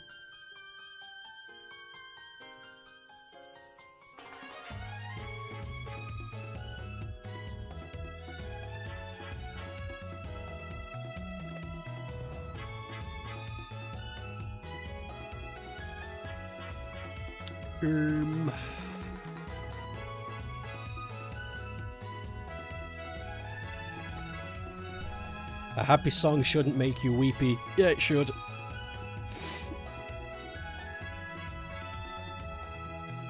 Happy songs should make you feel... This is gonna sound strange, but happy songs should make you feel vulnerable. But in a good way. Like relaxed.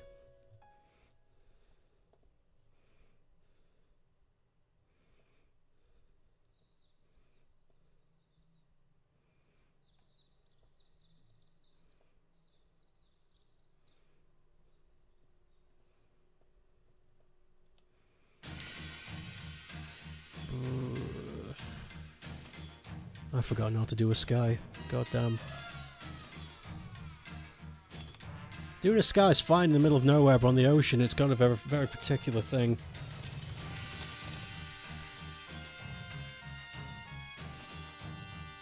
Yeah, I thought it was. I don't know why I judged myself. I need to believe! You've got to believe. Speaking of weepy, infinite wealth made you cry again. Stop it. It's not your money. The birds at the end of the song make you crack up. I thought you were talking about the birds on the screen. The birds at the end really fuck me up every time. It's like, what's wrong with them? They're fine. They're good birds.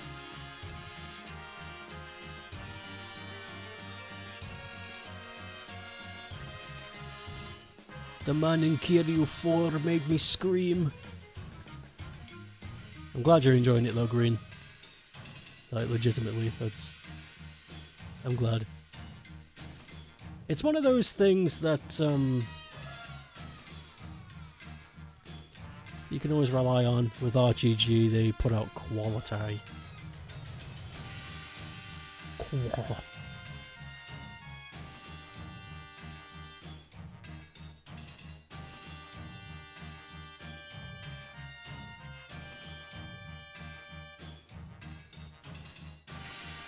Yeah, there we go. That... This vector look makes it look like the ocean stage from Nova Power. I mean, that's what it looks like to me because I'm working on it, but I can't unsee it. It's very similar. Not even at the end of the game, but I still chokes up so damn much when you kill your bits, and he looks at me and says, "You are my son, Green," and you go, "Oh God, he's right. Green, you are my son. To hell with the haters. You are my baby boy. Baby boy Biscuit Brown. Honey Scrunch's Bubbling Oats." What was it?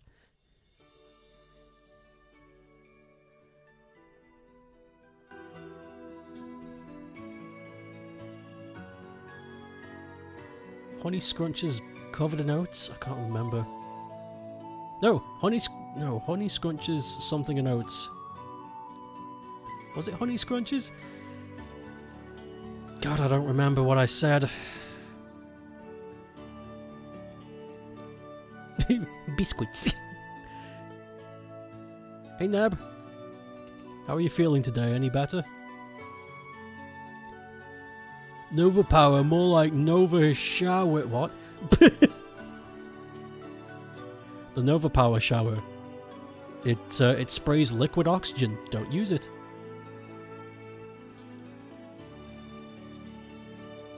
My name is Stockus. Soctus. Soctus. It's a new Bionicle.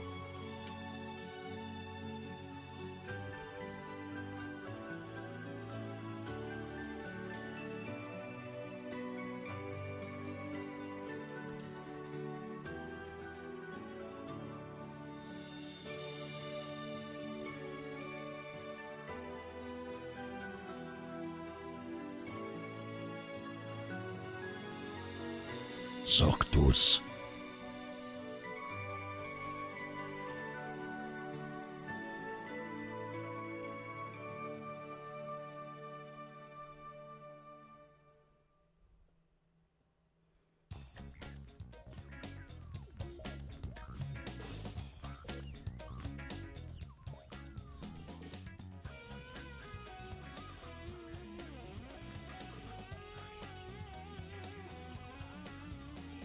His throat is still fucked though.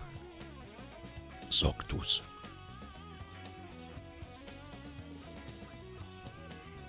Whoa!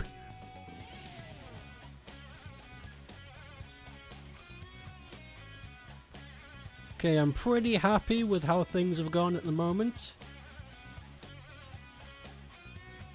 I'm also happy with the birds being white, what with them being seabirds, but I am going to go in and give them a bit of colour, like on their beaks and stuff.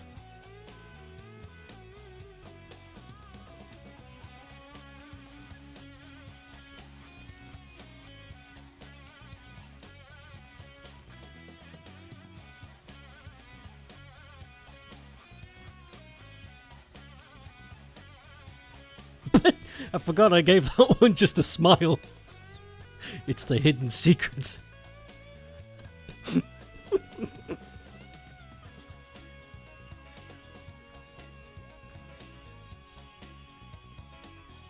You don't even like it that much, but Wow, it is still dabbing. Lois, why is she dabbing? Peter, it's the Sonic OST. You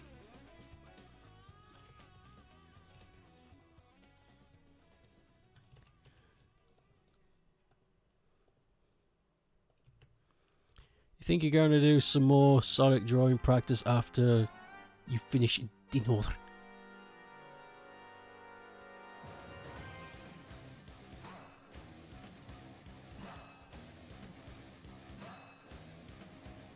There's a big plate of dinner with your name on it. I like food, it makes me happy.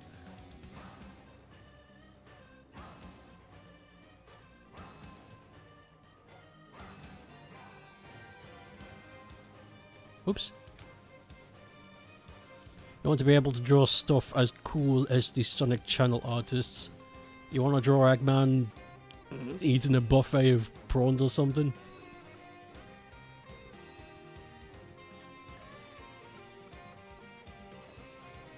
Sure, why not? There goes. Whoa, the sky's yellow!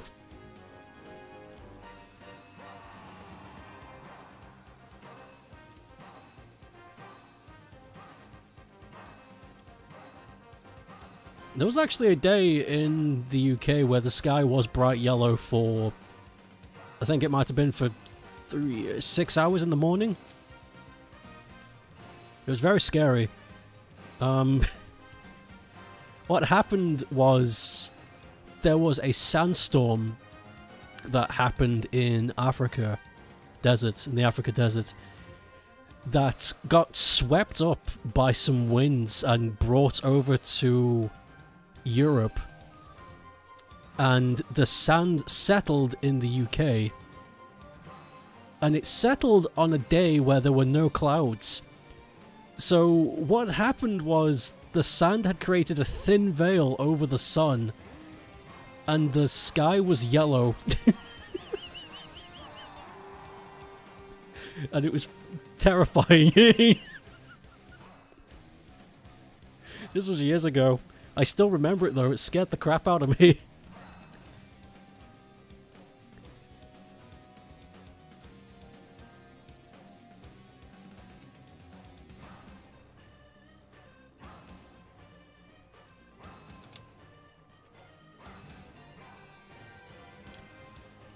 Song also reminds you, you never learned to draw King but then why they redesigned him. New characters way better, I agree. They made him look like Kirby 3's King DDD, and I like that. I've always liked Kirby 3's DD. His little squat penguin guy.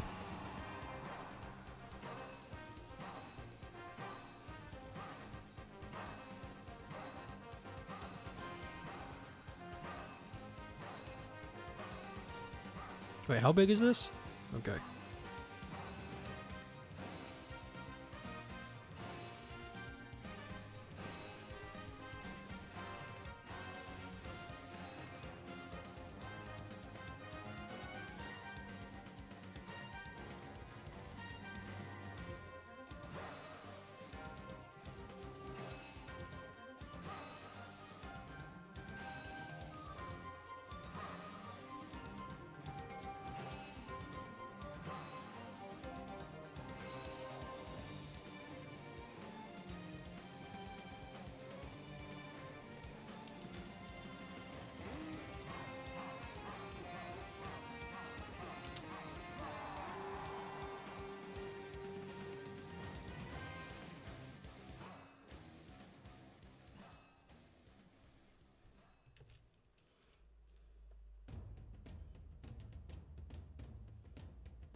You remember that? You think you messaged on Steam back when...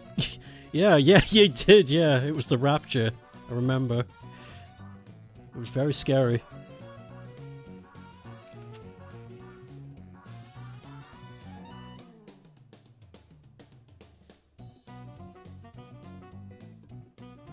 The yellow sky of your...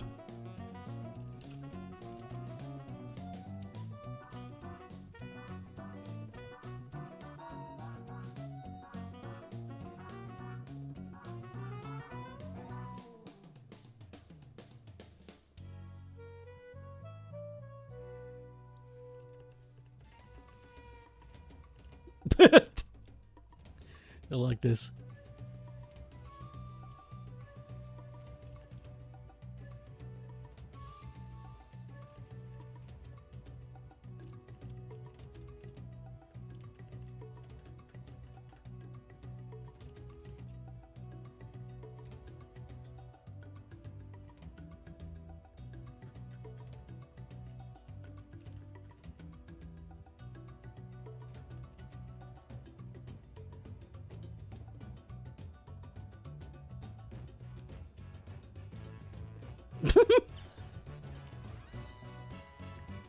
Okay, no one's...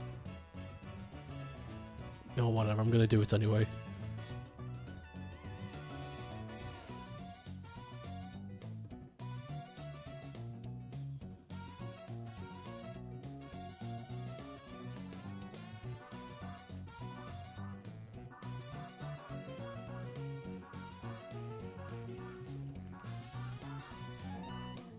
Okay, whatever, it's done. Got it.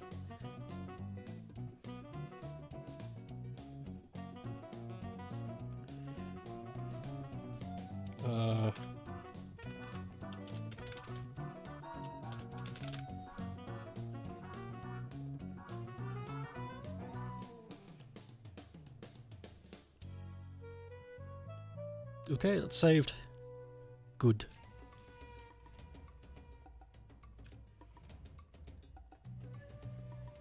So, okay.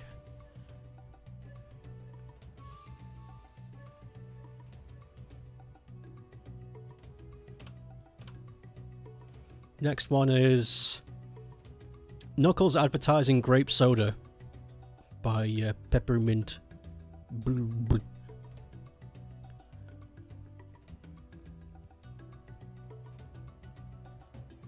What does it say about you that there is what? What does it say about you that there is exactly one Sonic character you can draw without problems, and that is Rug? I don't know. Are you good at drawing bats? Wait a minute.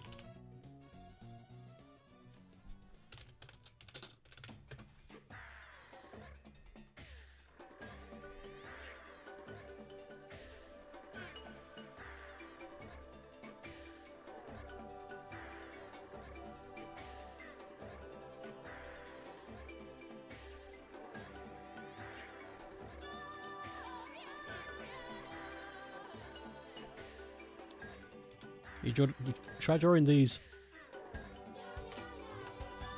These are the bats that Rouge was based on.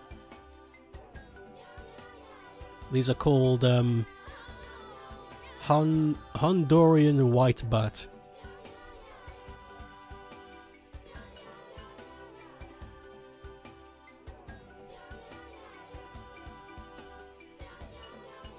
Bats on the brain.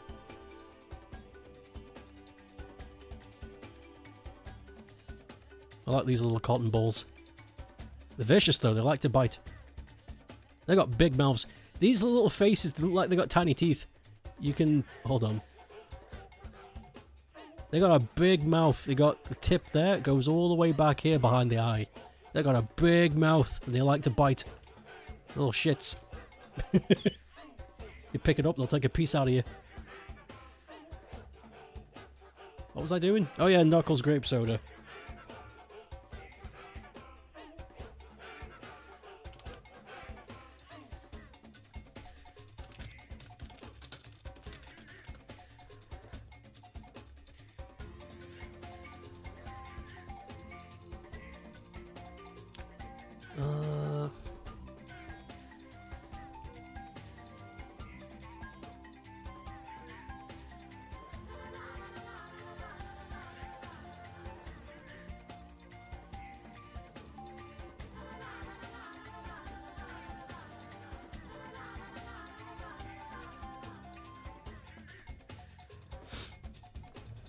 Time to draw a meme, I think.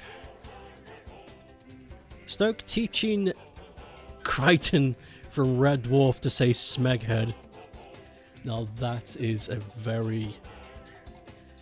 that's a very obscure reference to those who've never seen that series. Please do, by the way. It's a very good comedy show.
Oh yeah, I remember you did meet Cat once at a convention. You're right.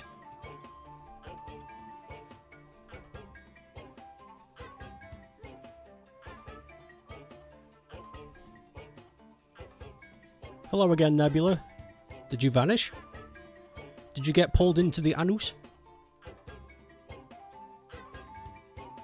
I told you to stop playing with it.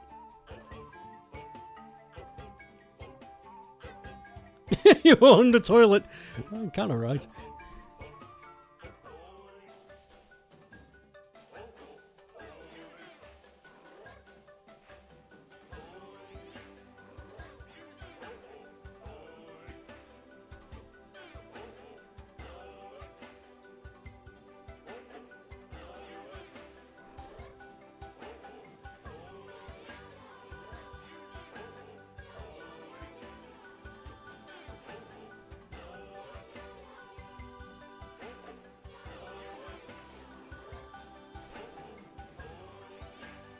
Oh, oh, oh.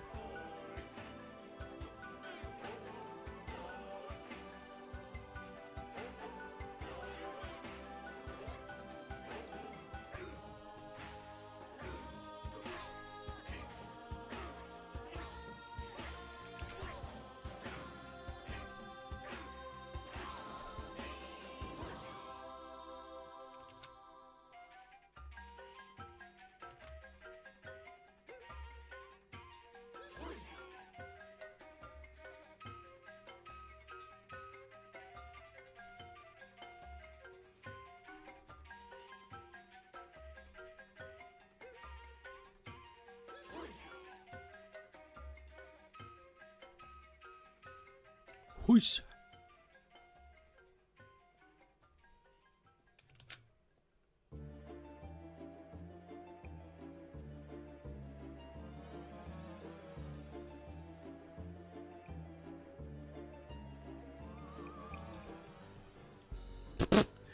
I've botched that eye up, but you know what? It's fine. Don't worry about it. Hey Nebula, I heard you were shitting. I enjoyed your... Wait, next time, why don't you record it for me? Handsome guy approaches Neb. What to do? Who is rizzing? Who is this? Why are they rizzing? Don't worry about it. Don't worry about it. Listen. You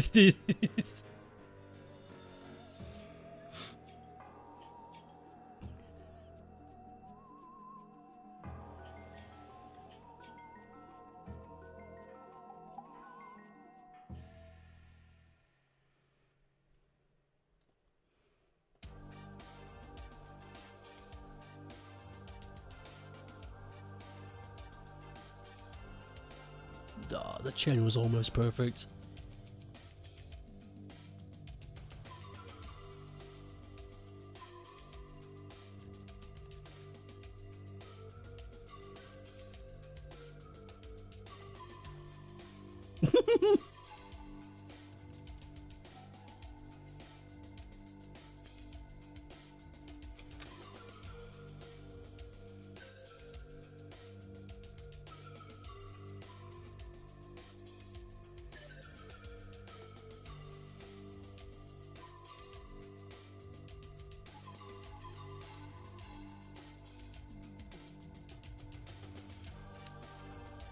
Persona 6.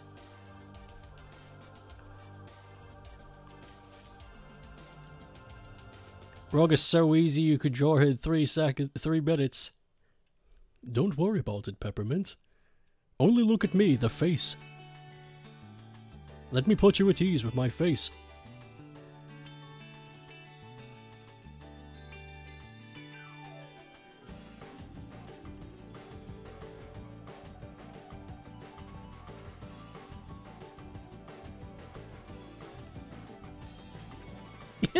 Persona 6 is a gorilla. I'd be shocked if they did that.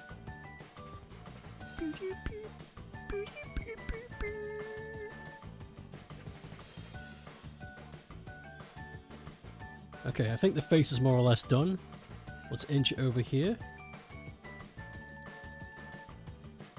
Right there.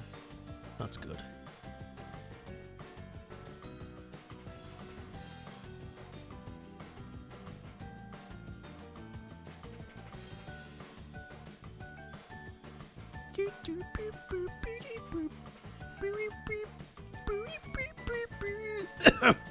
Jesus.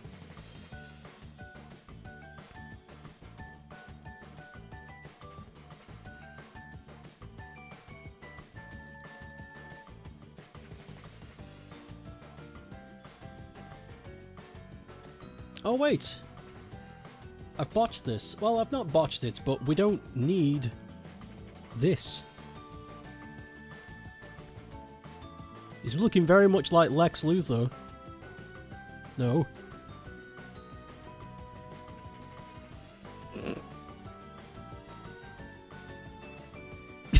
No. Why is he raising? Listen. You'll see why soon, okay? You'll see why he's giving you the riz. This.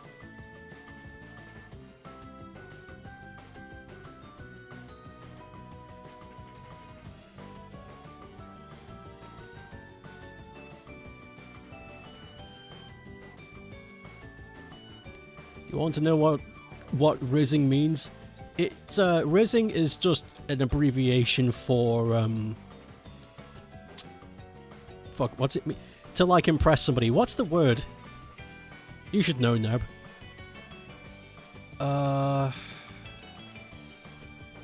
Charisma. That's it. Thank you. Charisma. Yeah, it's just shorthand for charisma. So if you're rizzing somebody, that means you're showing off your charisma.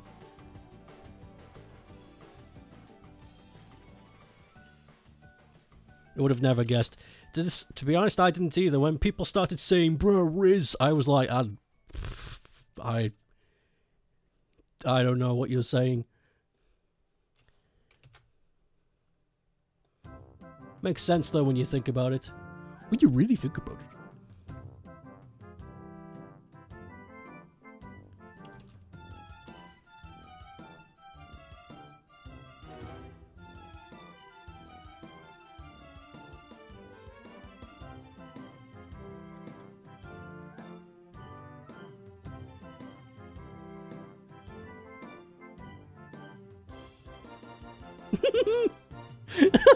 This looks cursed. Okay.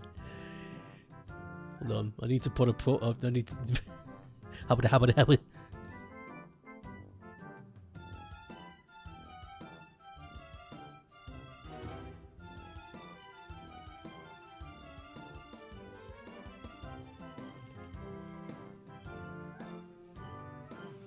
But it's used by skibbity gamers as specifically sexual romantic charisma.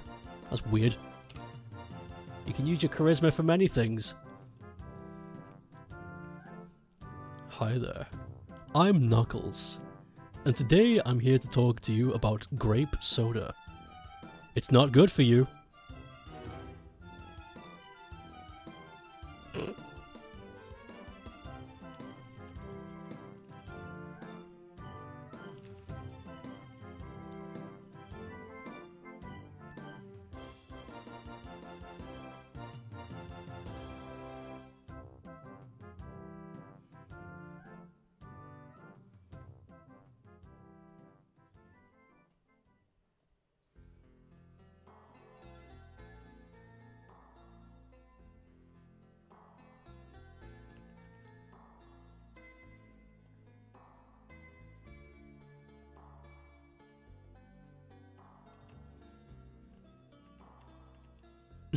It looks like he's winking. Hey. I'd buy grape soda from this guy. Hey Nebula, I heard you were in the bathroom just now. Did you save me a slice?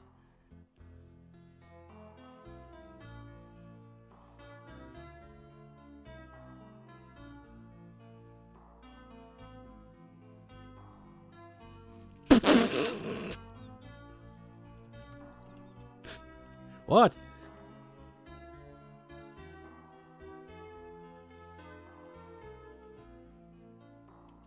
I think I've done this eye wrong. Hold on.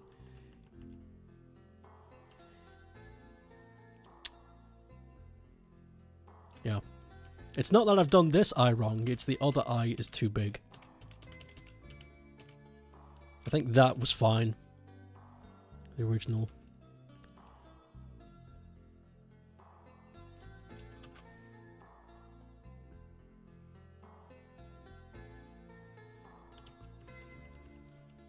Yeah.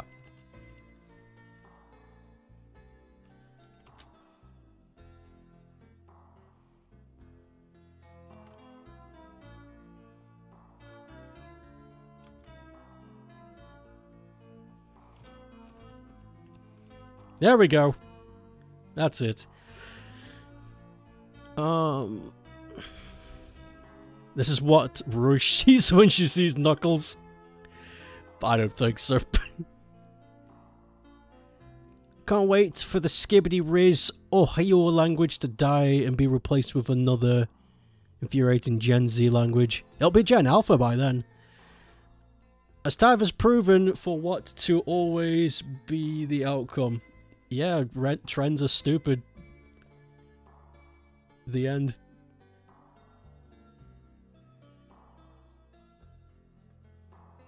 Whoa, that's very red. Let's turn it down a smidge. Yeah, doesn't need to be super red. Holy shit.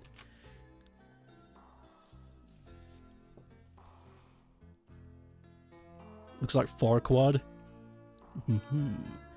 Ho ho ho.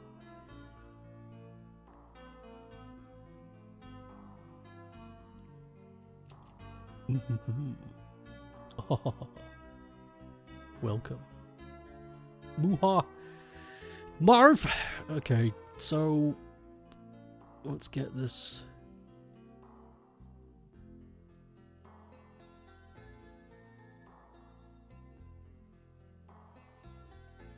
Oops.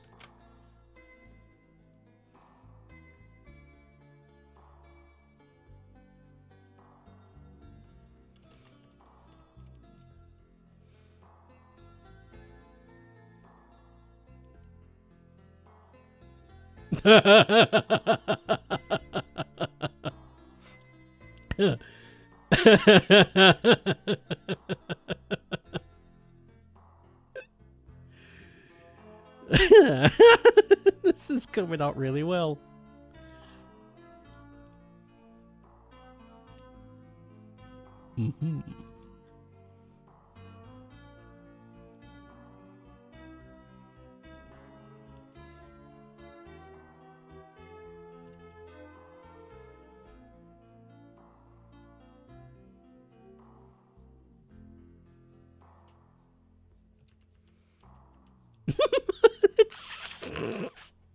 This is so stupid. Audible.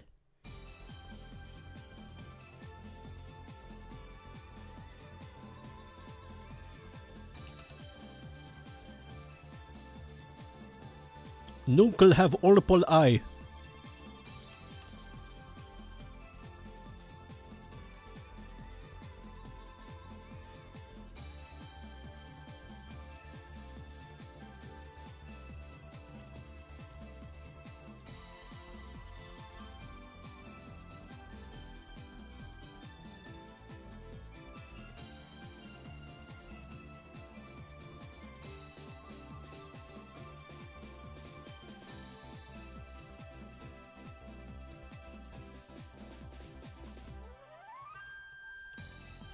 Holy shit!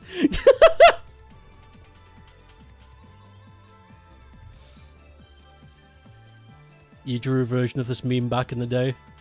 I have just stumbled upon this meme. I typed in handsome Knuckles on the internet, and it gave me this.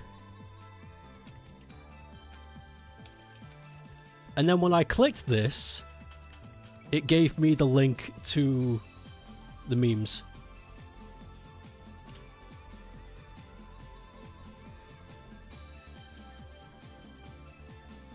I think that's done. Unless I've forgotten some whites. I have. Everybody always forgets about the whites.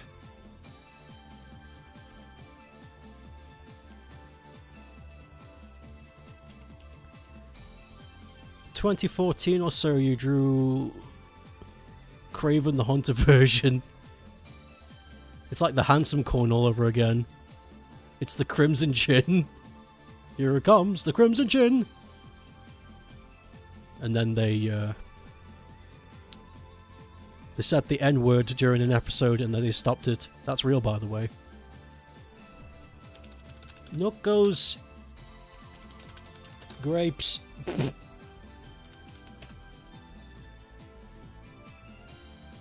What the fuck is this? What?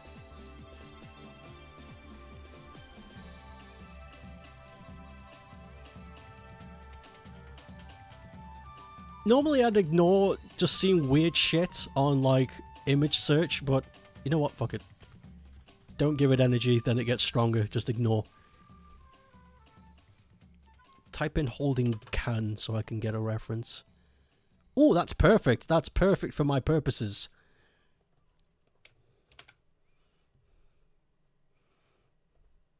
We're going to trace this hand and make it look ultra realistic.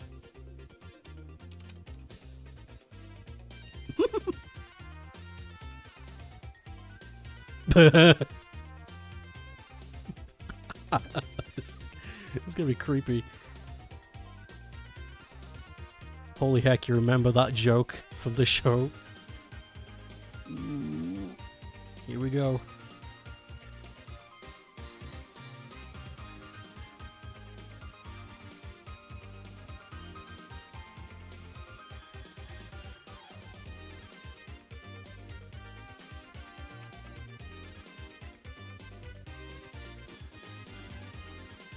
I've had grape soda before, but it's never been good. The only grape soda I've had that's been decent has been, well, the American branded one. And the only reason it's good is because it's pumped full of sugar and chemicals.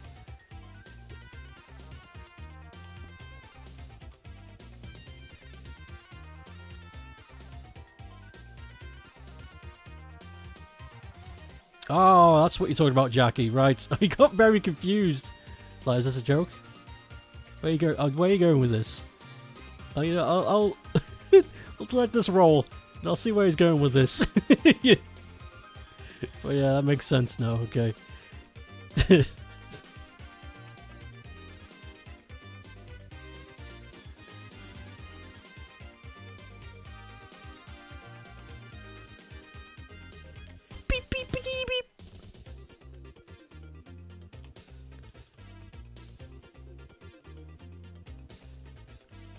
My name is Knuckles, and I do like to chuckle. This song is a rhyme, and I'm here to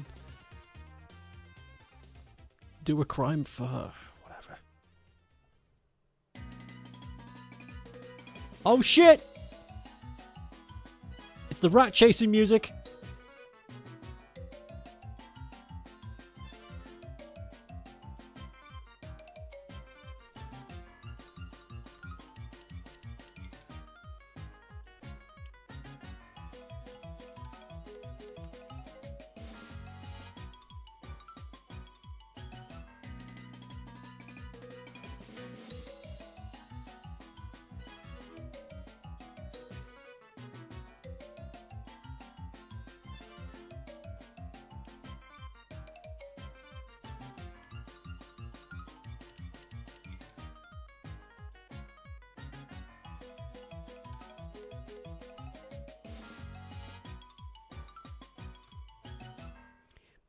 I like that song. You always forget Eggman Nega since... I hate saying Nega. It's way too close. I'm just gonna say Eggman N. I almost forget that Eggman N since spin-off games from that period of time are huge blank in your brain. It fell out of the series. Makes sense. That's it. That's all I got. Makes sense. Makes sense that you'd blank it out because that's when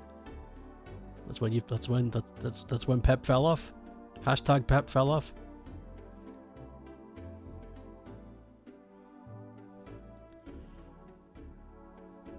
Mega.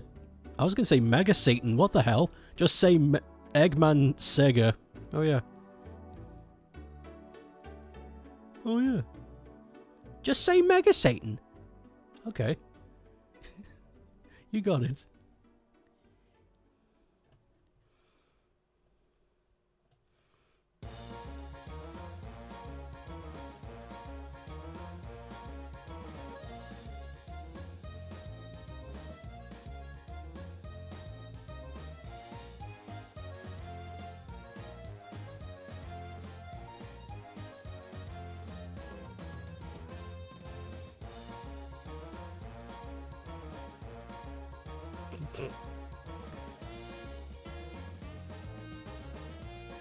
I'm gonna draw the nails, but I'm still gonna have him have gloved hands. It's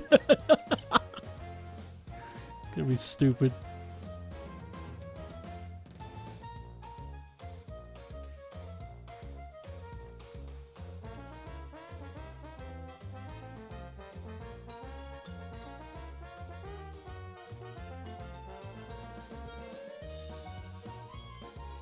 Okay. This is... Yes. Actually, you know what? No, it's funny to have gloved hands as... with nails, but it's also funny to have a gloveless Knuckles. And I think that's better. I think gloveless Knuckles is better.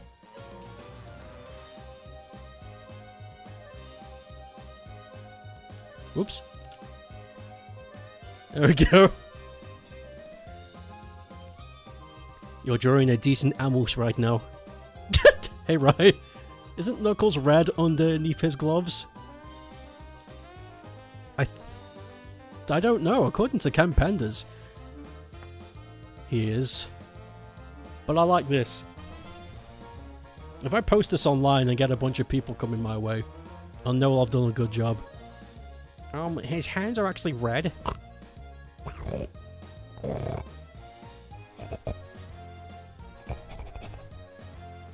Anyway.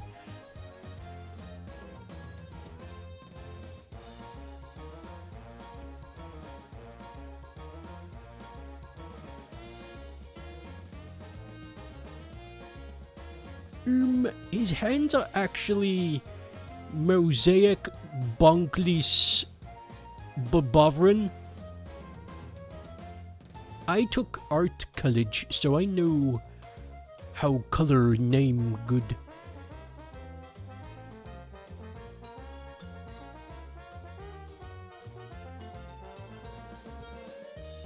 Grape Fanta. I don't think I've ever had grape Fanta.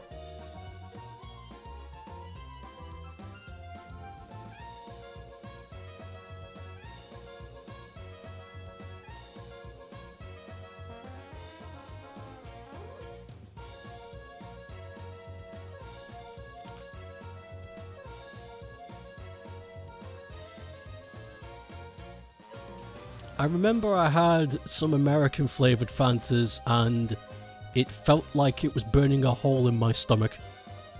It was scary. I had green apple Fanta and it almost killed me. I had indigestion for a week.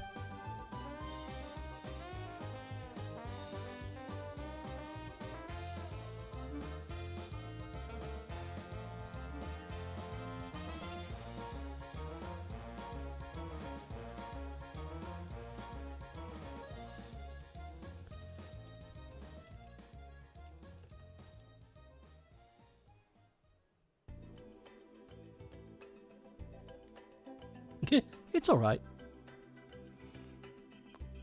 So...